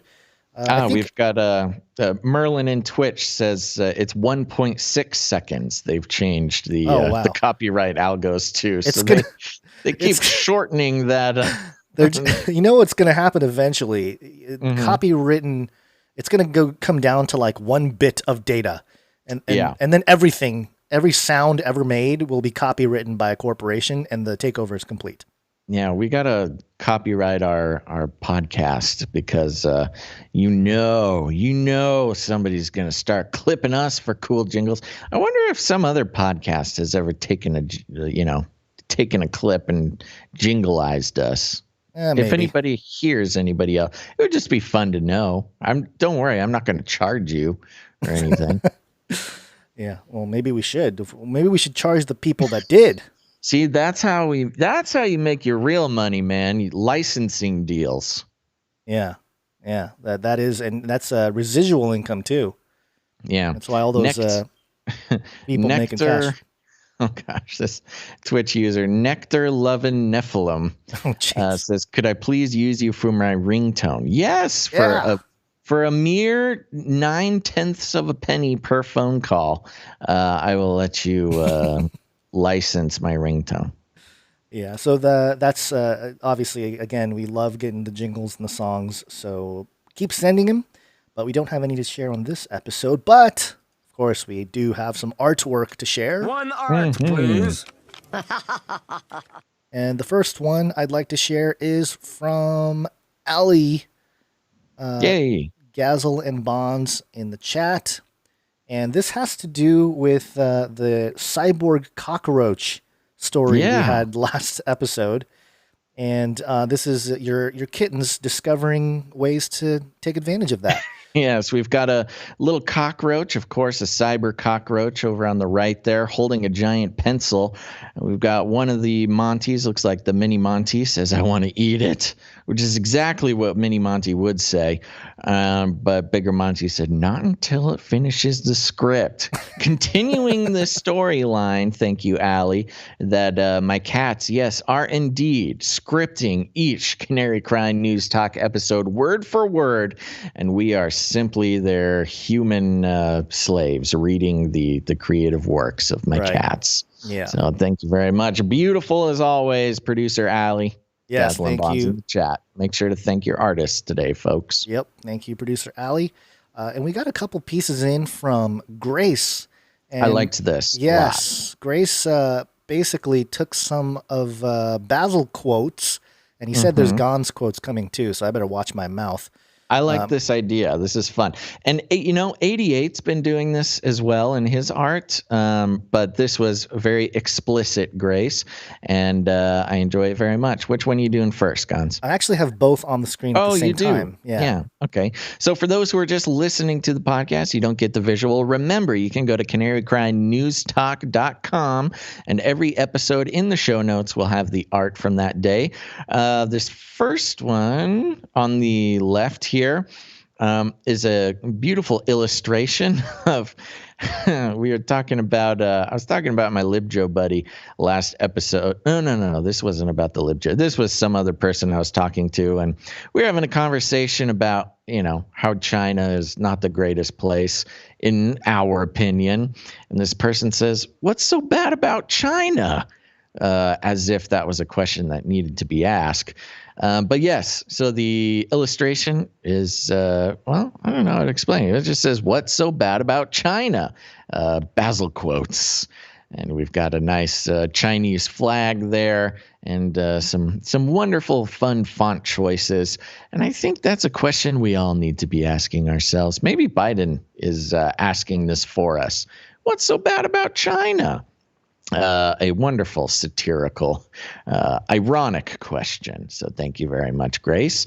And next, this was regarding, obviously, my video has not been working the past couple episodes, but Gons, you've done a great job of putting a collage together of myself from a previous episode, as well as last episode was one flippy arm and the famous Joe Biden sniffing me. And I was having some real brain farts last episode. Oh, a little update to that, Gons. The room that I am doing the show in now, outside of my VR headset here, I was talking about how distracted I've been getting because I'm not wearing my VR headset. And it's, it's hard podcasting in the real world. There's so many things to look at, so many things to take my attention away, help me forget words and blank out suddenly. I've closed all the drapes, so I can no longer look out and see those flowers that were distracting me last episode. But Grace illustrated a wonderful quote last time, which was my excuse for why I kept forgetting words. It says, Joe's sniffing the brains right out of my ears. And got a nice, some of the subtleties there. The E, Joe's, Joe Biden, Joe, is all blue except the E, which is in reference to the three Fs, the three flags, the socialist movement. Wow. That is in the Joe Biden logo. You got the three flags for the E. So that's a good one there. Yeah, that is good. I did not realize that. And then, yes, the word sniffing is, of course, being sniffed up through Joe's nose, which, he doesn't just have hairy legs. He's also got hairy nostrils. Sniffing the brains right out of my ears. Yeah. Very beautiful, Grace. Thank you very much. I like this. I like the concept of Basil quotes and, of course, Gon's quotes coming soon. But this will make some great material once I finally start paying attention to our Instagram account. Yeah, you keep talking about that, but I know I do keep talking about it, but I do want to actually encourage everybody. If you haven't done it yet, we do have an Instagram account. It's Canary Cry Radio with dots, canary.cry.radio. So follow us there. I promise you I will be posting stuff at least within the next week. I will get that going. It takes a lot of emotional ramping up for me to get involved in social media. So I'm getting close to being able to bring myself to the emotional place where I can actually start participating in that social media platform. We've got almost 2,000 followers on Instagram, which is pretty impressive considering we haven't posted anything there in like over a year. Yeah, well, until they crack down on us, we will keep posting. No. And lastly, we had artwork from Ollie, and Ollie gave us some logo options. Oh, great. And, let's see it. Yep, they're up there. Oh, hold on. They kind of have like... Oh, there we go. Yeah, that's fun. Kind of a trippy, kind of stonery feel, but I like it. Canary, it just says Canary Cry. You know what I like about Canary Cry is, of course, we have two different episodes. Canary Cry shows. Yeah. Canary Cry Radio is our interview style, sort of long format evergreen show, of which there are 150 some odd episodes. Make sure to go listen to them. And then there's Canary Cry News Talk, which is this show, more of a weekly or 3 times a week, trying to keep up with all the crazy events. But Canary Cry is, you can use them for both shows. So that's great. These are fun. If you're not looking at them, if you're just listening, kind of big big bubble letter type things. So it kind of got an urban vibe to it, with some vines and some leaves and some sort of cracks in the letters. And then at the end, there's a kind of a stylized eyeball. So we're part of the Illuminati. Yeah. Yep. Signal to our overlords. Yes.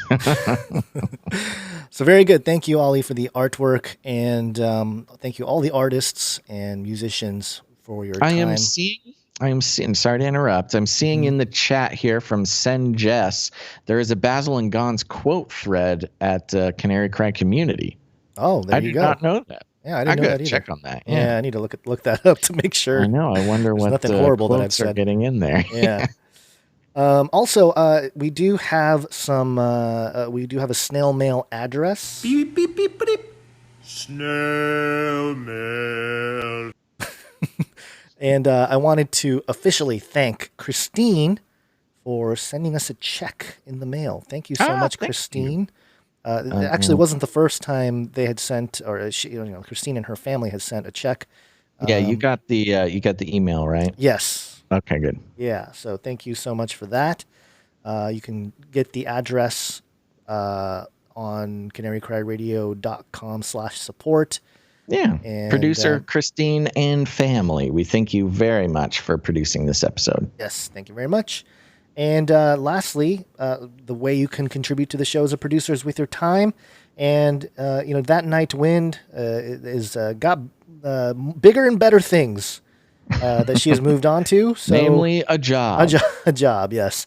So we threw out there who can pick up the slack. And I noticed in the last episode, Michael Marathew on YouTube is published timestamps for the last episode. Gosh. So thank you, Michael. Yes, thank you, producer Michael.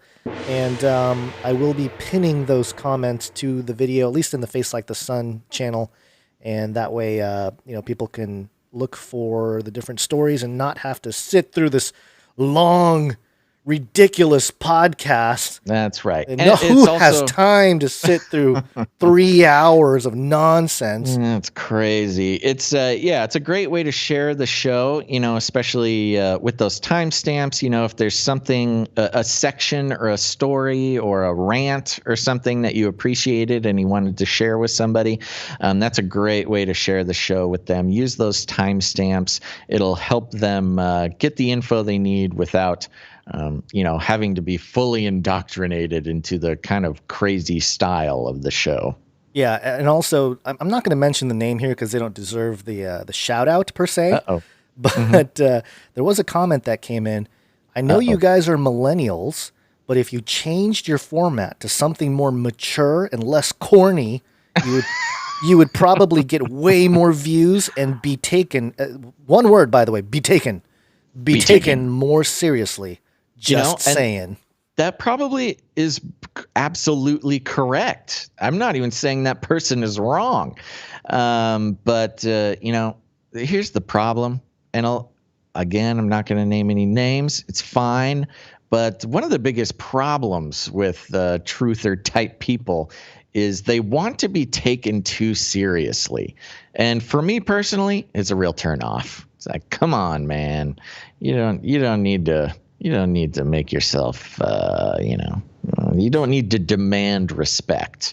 Let the message speak for itself. Says the man who is being sniffed by Joe Biden, his mouth covered by That's the Bill whole point. Gates. It's a filter. It's a filtration system, Gons. If people take themselves and things so seriously that they can't look past the googly eyes, then they're not for me. Yeah. That's kind of the point here. And I think our creative choices in the tone that we take on a lot of these stories here and how we present some pretty serious things is kind of not underappreciated by our listeners. But I think for maybe first time viewers and stuff, they can't get into the mood. They're looking for something. They're hunting for that next fix, the truth. The next fear fix is what it is. Yeah, they want exactly. the fear fix, and I don't. It's fine. That's totally fine. It is. We're not phases. for everybody on their first go around, but I guarantee you, what happens. Most of our listeners are actually quite mature in the truther community. Yeah, I would say for the most part, we are for mature truthers. Because here's the thing: when you first get into the fringy stuff and you first start waking up to the fact things are not the way it seems in this world, you do take it very seriously. It is a very serious thing. You get addicted to the fear and the sort of cosmic revelations that You know you're what it being is? lied to. It's that feeling, and it's that feeling that nobody else sees it. It's that notion of like, why isn't anybody else taking this seriously? And we totally relate to that. But I think over time you get to a point where it's like, all right, okay, like, you have it's so ridiculous. Else, it's very unhealthy for you otherwise. It is not a good long-term place to be. And there you go. So that's who we are. You're here. If you're here, you're most likely a person who has been looking into the fringe or the truther stuff for more than, I'd say, a year, maybe more than 2 years. Really, your first year to 2 years of waking up, it's like you're just addicted to the very intense fear factor of everything. And then either you fall off or you go nuts or bad things start happening. And you once you're a little bit more mature in the scene, you start to appreciate people who don't take themselves too seriously. Yeah, the No Agenda show has this whole concept that they talk about of shrinking amygdalas. It's kind of how they put it. And they have their whole kind of science to back that. That's scientific. Yeah. And I think we can piggyback on that, and we can say that our show lowers the noradrenaline in your brain. Totally. And noradrenaline is another word for the norepinephrine. And it's a hormone that's released by the adrenal medulla and by the sympathetic nerves as a function as a neurotransmitter. It's also used as a drug to raise blood pressure.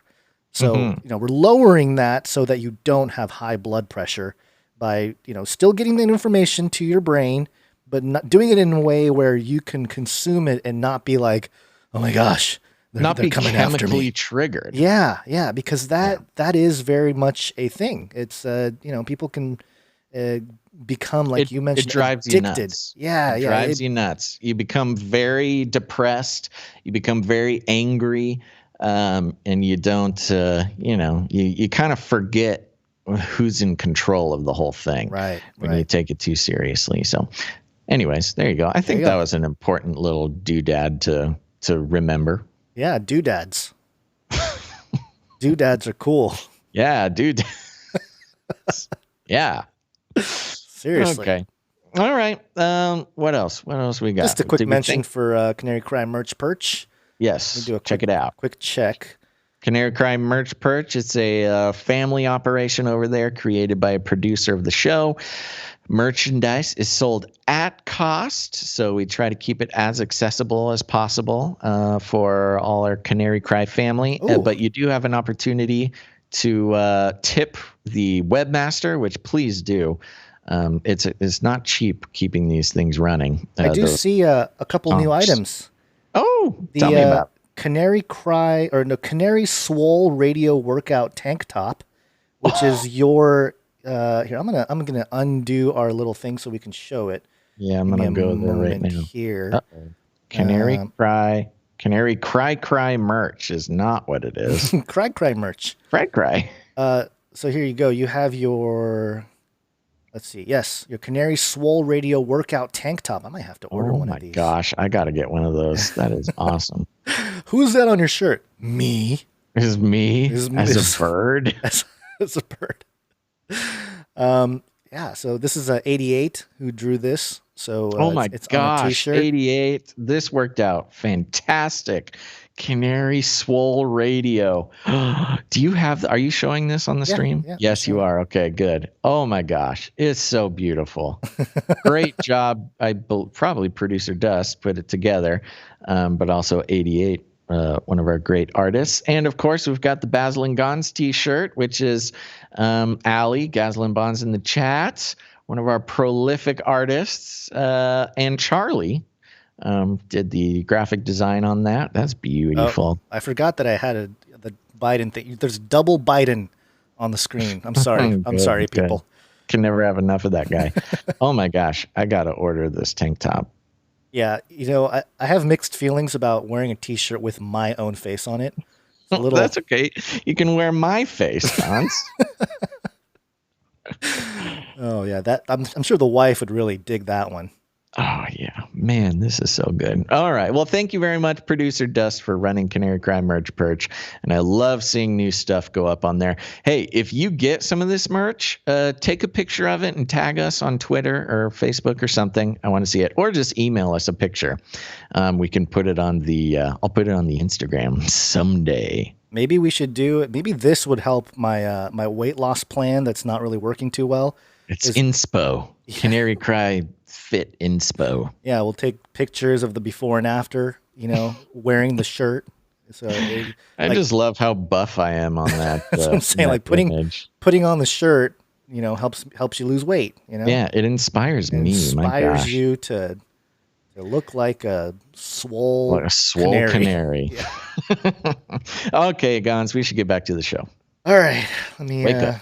Let me hit the thing. Yes, it's wake up time. Hey, yo, wake up. All right, so we have a couple more stories to get into. I'll take this first one here. This is a cyborg story, and that warrants a cyborg jingle, where did it go? Here it is. Are you ready to become cyborg? Oh, I think we skipped the New World Order story, did we? Did. Oh, okay. I thought you meant to do that. Oh, I didn't mean to do it, but it's okay. Not a big deal. We can mention it later. This is Ccnt.com. Electronic skin stretches, heals itself, and makes me dream of a cyborg future. Wow. Can I get a full bodysuit of this stuff? ? So this is written by Amanda Kuzer. And this is what the article says. I think I'm finally ready to dabble in becoming a machine-human hybrid. Whoa, that was very convincing. I know. She's really into it. And a new electronic skin developed at the University of Colorado Boulder seems like the perfect, non-invasive way to live out this dream. Like being a Borg on Star Trek, but not so permanent and not so creepy.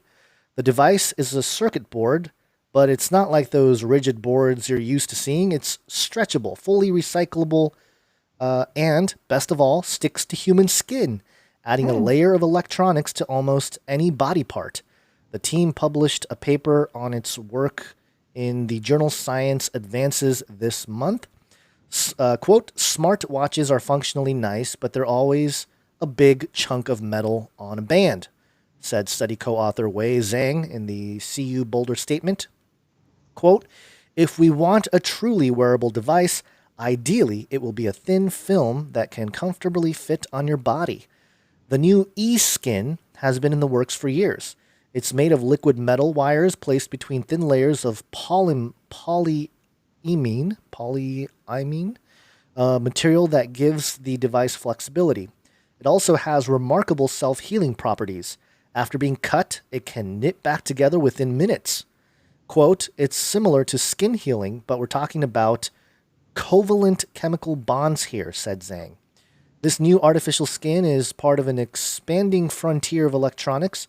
We've seen a jellyfish-inspired self-healing electronic skin, one that's designed to bring a sense of touch to prosthetics, and even a 3D printer that can place electronics directly onto human skin. CU Boulder said the electronic skin could first be harnessed to handle the functions of fitness devices by monitoring heart rate and movement. But that's just the beginning for its potential. The university evoked a vision of Robo-Arnold Schwarzenegger in the Terminator movies peeling off skin, but we wouldn't need to fight the future just yet. Quote, our research is kind of going in that direction, Zhang said, but we still have a long way to go. So there you go. Electronic skin. It's here. Yeah, it's quite the update that they've given to this artificial skin thing. And it's part of the whole development race to these wearables. Of course, you've got your wearables like Apple Watch or Fitbit, or if you're a real hardcore DIY cyborg enthusiast, you've got a cigarette pack sized chip under your arm that pretty much opens doors, has some little lights on it or something. But it's really this sleek sort of usable daily design that they're working on. That's what it takes to fully bring the technology into a consumer-oriented, customer base, I guess. Consumption, yeah. I will say that, I've had the Apple Watch and I wore it for, I don't know, a few weeks. Yeah. And then I just took it off and got rid of it. And it was just, I don't like it. It's clunky. It's in the way.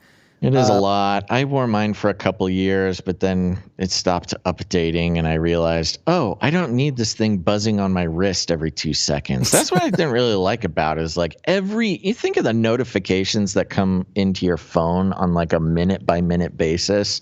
Yeah, I have mine turned off. Just needed a break, man. It was too much. Yeah. My notifications are turned off on my phone, so I don't really. Oh, well, look at this guy.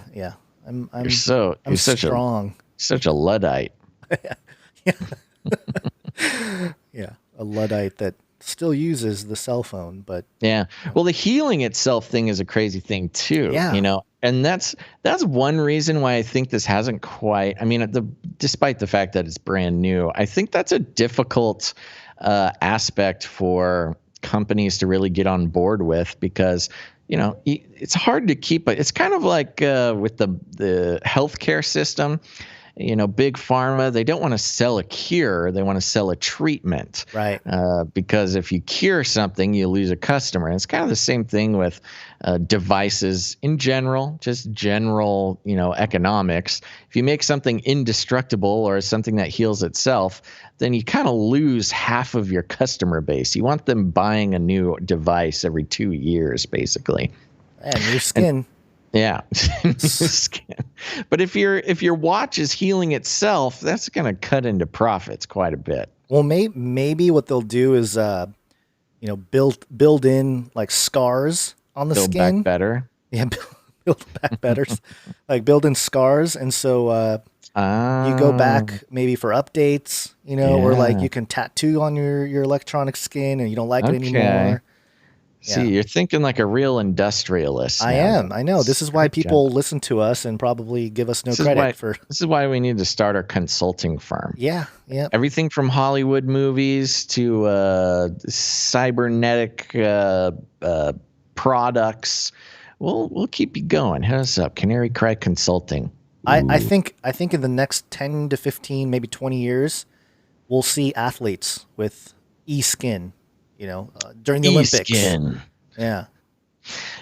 It'll be interesting to see how that's regulated in sports, if it's considered too much of a performance enhancing. Well, that's the device. thing. I don't know that it would be enhancing. It would definitely be tracking, because like even right now they have, players have microphones on sometimes and wristbands and, tape on their ankles and stuff. But if they have some kind of skin layer that, gets better data for your ankles when you're playing basketball or something, to get a better idea of how an injury might have taken place or something.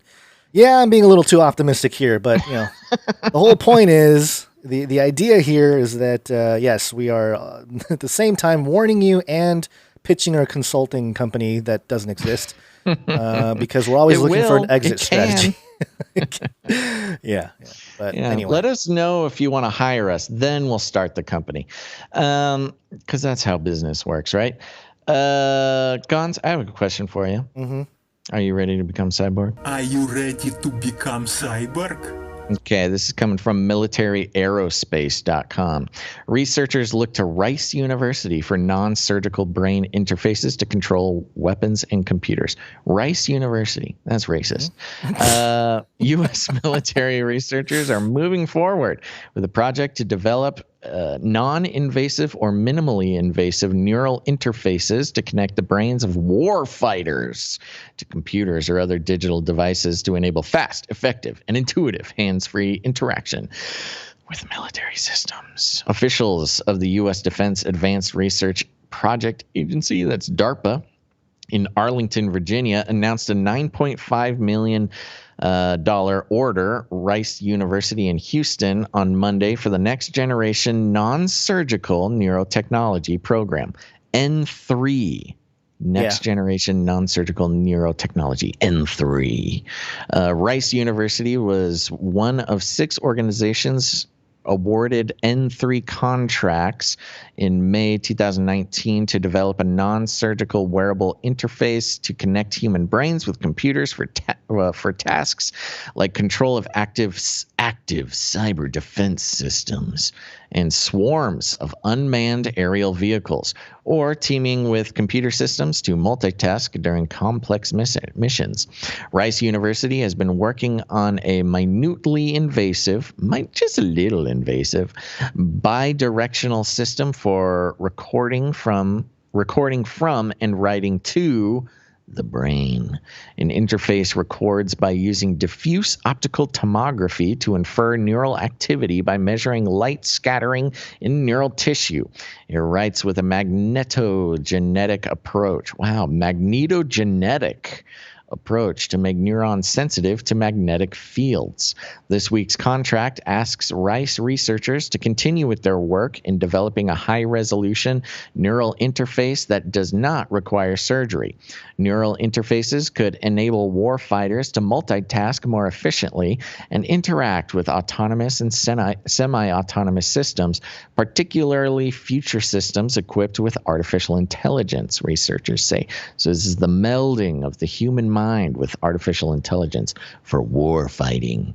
The original N3 contractors, in addition to Rice University, are Battelle Memorial Institute in Columbus, Ohio, Carnegie Mellon University in Pittsburgh, Johns Hopkins University Applied Physics Laboratory in Laurel, MD. What is that, Maryland? Mm-hmm. Palo Alto Research Center in Palo Alto, California, and Teledyne Technologies in Thousand Oaks, California. What a all-star cast of of contract holders there. The DARPA N3 project seeks to develop a non-surgical neural interface system to broaden the applicability of neural interfaces to the able-bodied warfighter.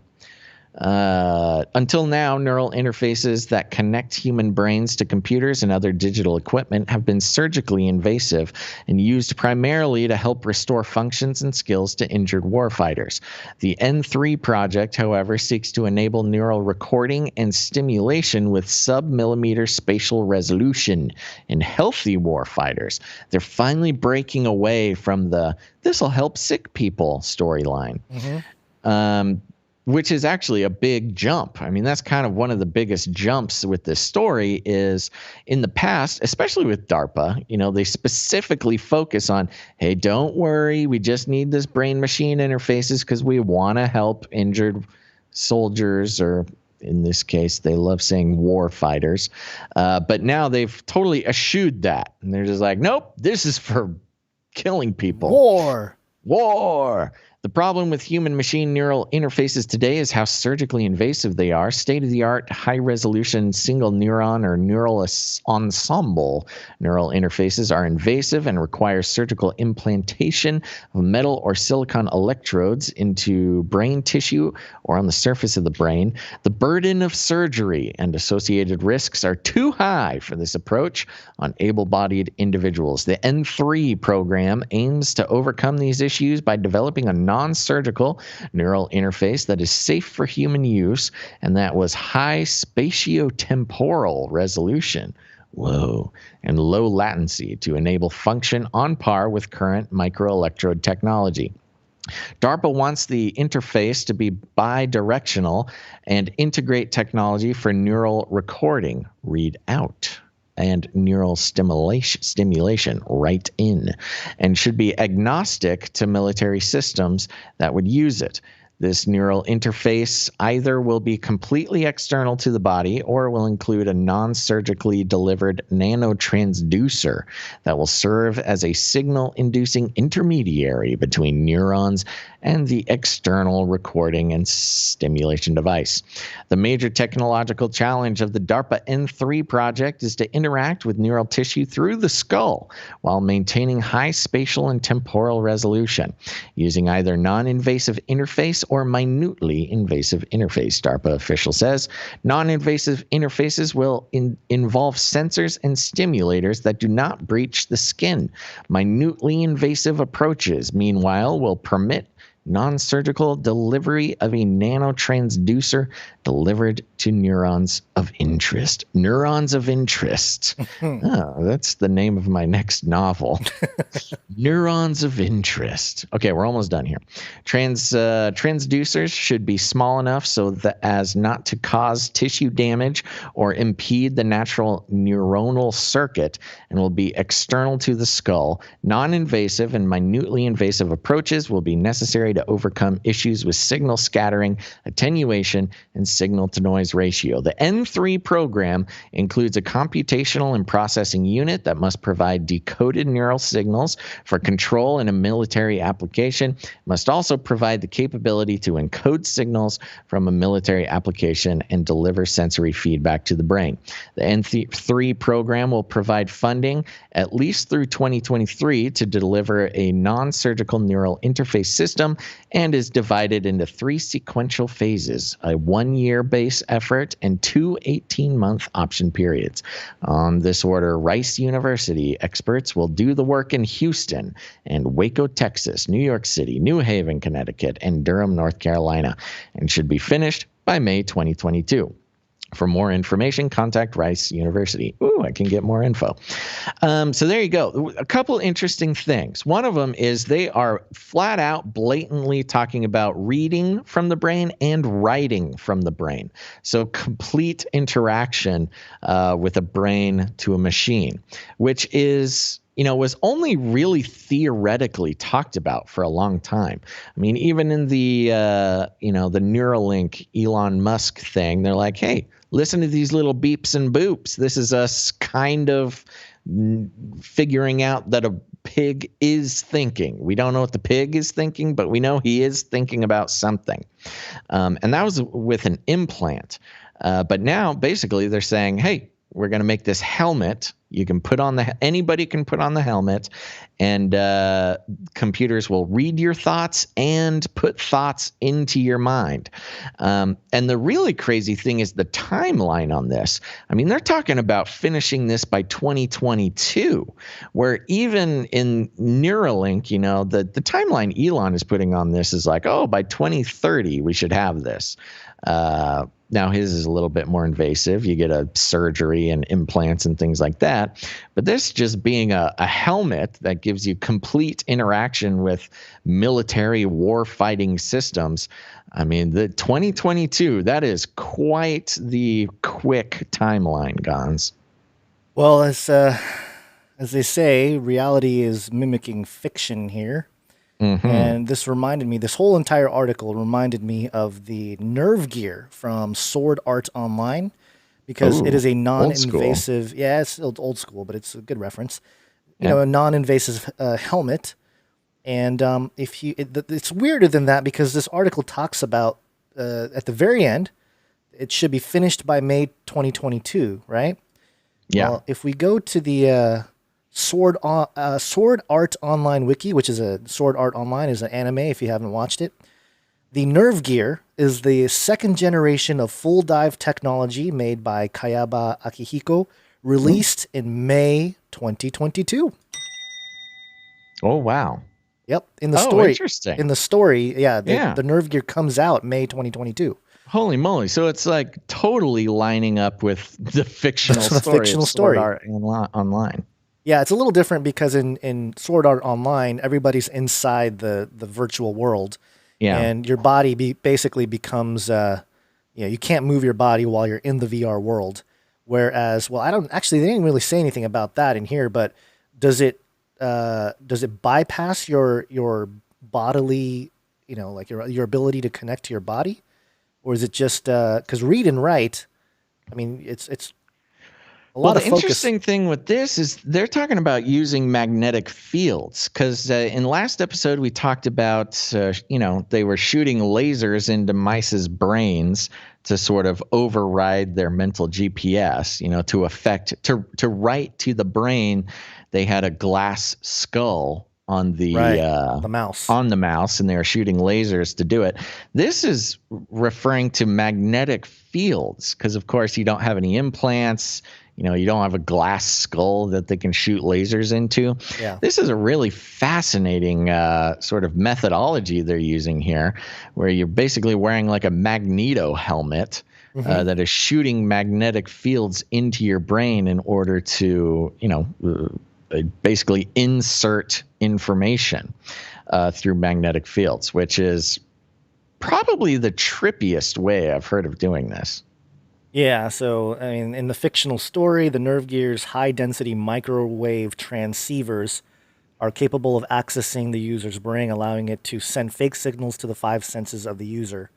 Yeah. So, it's similar but different. And also to respond to something in the chat here, Enumati in the spirit says, I think that 2022 is the end date of their contract. Doesn't mean that the tech will be totally ready to go. Well, that is, the contract does go to 2022, but of course, DARPA would prefer to actually get a product out of this and not just give money away for nothing. Yeah. So, we never know exactly where they are in the technology or if they'll be able to accomplish this. But yes, DARPA would prefer to get a result from these contracts, and they're shooting for 2022, so they must have some sort of plan. Plan or preference or some reason to think that bringing this contract through 2022 will get them some result. They probably have a roadmap for a return on investment. Yeah, $10 million basically, 9.8 or million. somebody's tricking DARPA. Which is always a possibility. With these government contracts, you pretty much say whatever you can to get the contract. Hey, DARPA, we figured out how to do it. Trust us. Give us $10 million and check in 2022.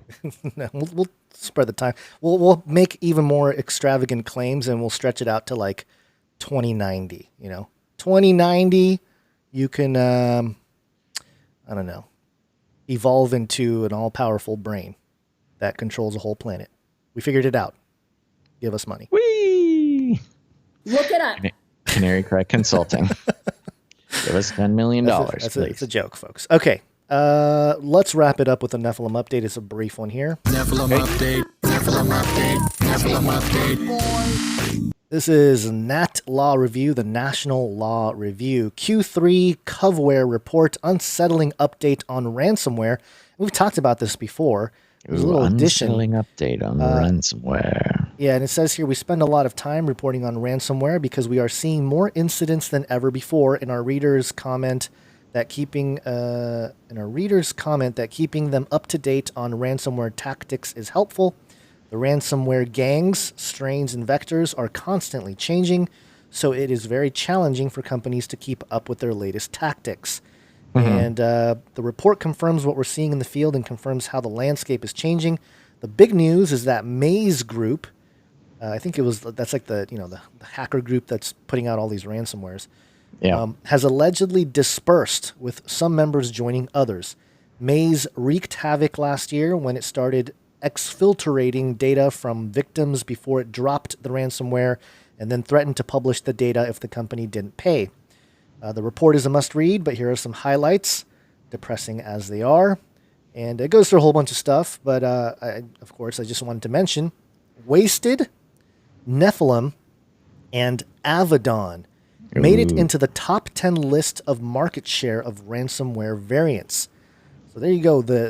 Coming to the top of the list here, Wasted, Nephilim, obviously, Nephilim, and Avedon, Avvadon, which, of course, is a linguistic reference to Abaddon or Apollyon, Revelation 9:11, where it talks about the king over them is the angel from the bottomless pit. His name in Hebrew is Abaddon. So, it makes me just uncomfortable that a lot of these ransomware types are, taking the names of these biblical fallen entities, and they're like, let's just go for it. It's Abaddon, it's Nephilim, it's all this, and we're going to destroy you via hacks, basically. So Hacks, H-A-X. Yeah, hacks. So there you go. That's a brief. I know we've touched on the ransomware thing before, but just keeping an eye on this thing. Top list of market share of ransomware variants. Nephilim made the list. So what if Nephilim? What if the return of the Nephilim is just this crazy ancient software? Oh, that would fit in with some of the prevailing theories about Nephilim. It's true. Yep. The disembodied spirits, coming to life in the virtual realm. Booyah. All that stuff. Yep. Ransom, give us all your Bitcoin. All right. Well, very good. I like it. Good job, Gons. Are we good? We're good. Yes. Okay. All right, everybody. Thanks for tuning in to this episode of Canary Cry News Talk. Here's the thing. We'll be back on Monday, which, what is that? That's going to be the 16th. Oh, man. November 16th. I know, we're just flying by this month here. So make sure to put it on your calendar, put it on the schedule, turn on notifications. If you haven't done it yet, hit that like button. Very important to help the algorithms on YouTube and other places to share the show. I'm looking at the Face Like the Sun YouTube right now, 118 likes. Let's see if we can boost that up a little bit. Thank you very much. Smash that like button, as the kids say. And yeah, make sure to put on notifications. Follow us on multiple platforms. If you're not yet, go to twitch.tv/Canary Cry Radio. It's a great place to catch the show, get the notifications. And remember us for Monday the 16th. Become a producer. If you've been sitting there and you're jealous, you got to be jealous of all these producers coming in, taking control of their own media future, not allowing the advertising industry to put the value on shows that they think are valuable to their life. So if you found this episode or any other episode of Canary Cry News Talk valuable, not just to your, understanding of conspiracy theories or fringy things, but if you can feel the neurochemical balance in your brain shifting, if you're trying to get unaddicted to the fear that a lot of fringy stuff try to instill, and if you appreciate us not taking ourselves too seriously, but taking the important things seriously, then let us know by becoming a producer of the show. You can do that at patreon.com/CCNT, or you can head over to canarycryradio.com/support. canarycryradio.com/support. That's right. canarycryradio.com/support is a great way to become a producer. You can come in with a monthly producership, or if commitment is not your thing, go ahead and become a one-time producer in any amount. It'd be fantastic. There's also cryptocurrency and all sorts of other fun ways to support the show over there. And really, it's taking the power out of the hands of the global media conglomerates and putting it into the hands of people who respect your choices as an individual human being, to put value on the things in your life. It's a great rebellion against the global theology of advertising and the economics thereof, respecting your privacy, respecting your autonomy as a human being. I highly recommend it. And it's not only rewarding for us because, we get producers and we can keep doing the show, but it's rewarding for you as well. On one hand, you can put in what you get out of it, but I also find that you get out what you put into it. It's a very special relationship between a human listener and a content producer that they trust. It's really not something you see every day. So go ahead, please consider becoming a producer for next show, Monday the 16th, sometime between noon and 3 p.m. Pacific Standard Time. Now, it's not just your treasure, but also your time and your talent. Remember, if you're a musician or an editor of some kind, maybe you're an artist, a graphic artist, more traditional artists, consider creating some sort of product, some sort of piece of art or jingle or song. That's another great way to become a producer of the show. We cannot do it without our wonderful artists. And thank you to all of the producers today, as well as the artists, for contributing to Canary Cry News Talk, episode 256. It's 265. Apologies. So thank you very much. And lastly, remember to leave ratings and reviews.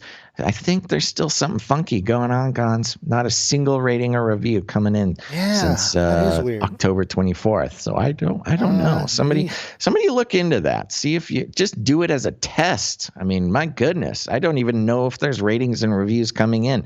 Very odd to go so long without ratings and reviews. So if they do come in, I'll read them next Friday. It's a fun time. But more importantly, remember to share the show, post it on your social media, send it to a friend, send them this episode or any other episode of the show. You got friends, you got family. They're starting to wake up and realize that the world is not what it seems. We would love to be a part of that journey. Plus, always good getting more Canarians in the family here. Remember to go to canarycry.community, join up. We've got the Canary Cry Gamers Guild. We got the Canary Cry Foodies, but it's also not just a great place to discuss conspiracies and current events and things like that, but just a great place to connect with other human beings just like yourself. You can go in there, say hi, make friends.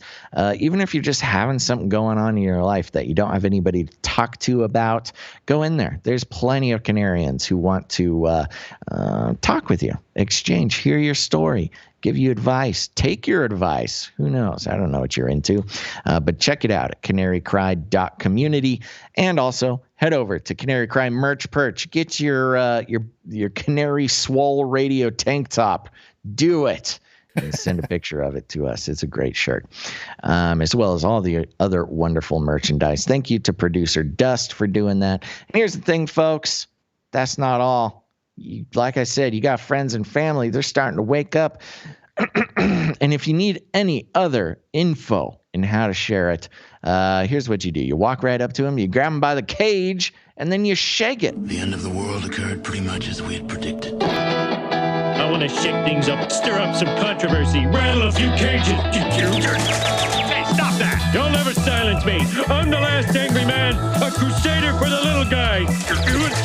Leave the bird alone. Never. Rattle a few cages. Rattle a few cages. The human race will have every opportunity to improve. And if they don't? Ask Noah. That's right. Just ask Noah, folks. Okay, remember to be back here Monday, November 16th.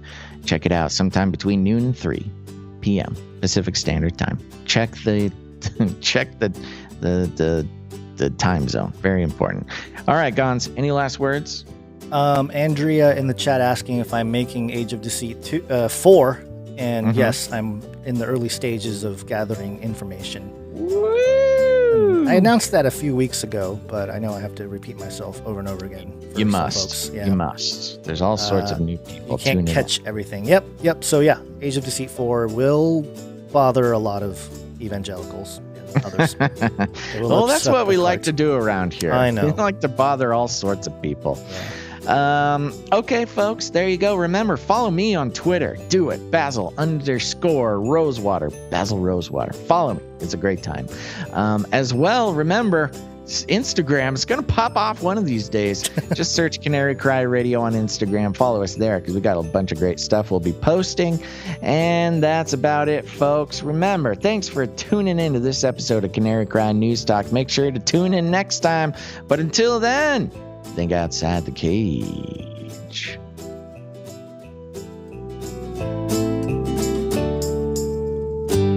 You're going down, Olstein. Remember, reality is an illusion. The universe is a hologram. Buy gold. Buy! I want to shake things up, shake things up. I want to shake things up, shake things up. Leave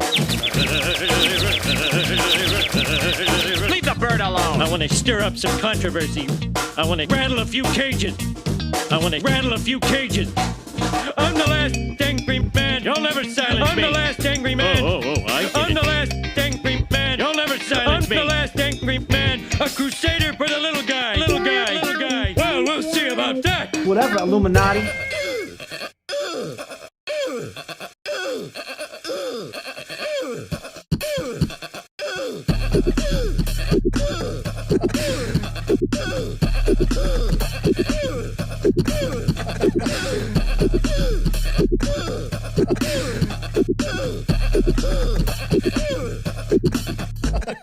Fun fact, I believe it was another fun fact. Fun fact. Another fun fact. Brings me back to my Screamo days.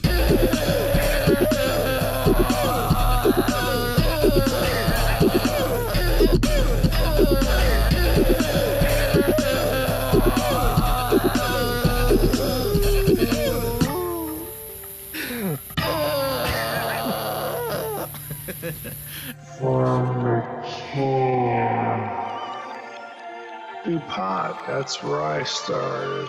Light up a huge blunt. A joint. Give everybody magic mushrooms. Smoke. The CIA, I mean, lots of intelligence agencies have tested secretly dosing communities. LSD. Psychoactive pills should be covertly administered.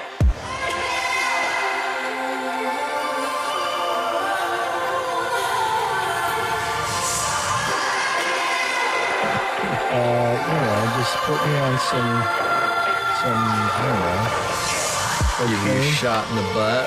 Fluoride. Oxytocin. Get a chemical hug.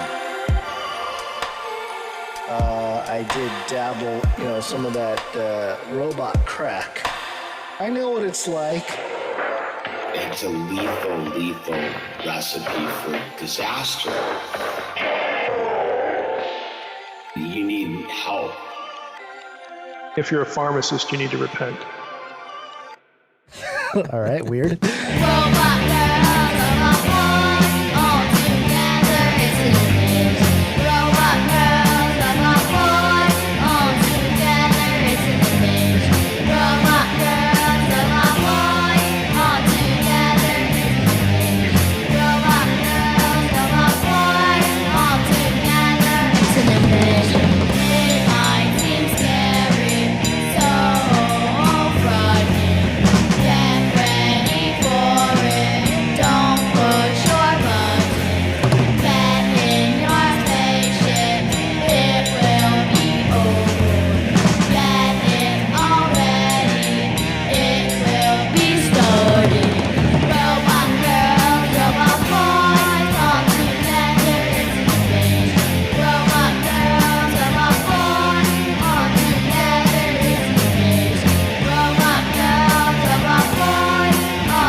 In the future, humans will be confined in a people's zoo. People, I'll keep you safe and warm in my people's zoo. I'll keep you safe and warm now in my people's zoo. You, yeah, you in my people's zoo. I'll keep the cameras on.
People's zoo.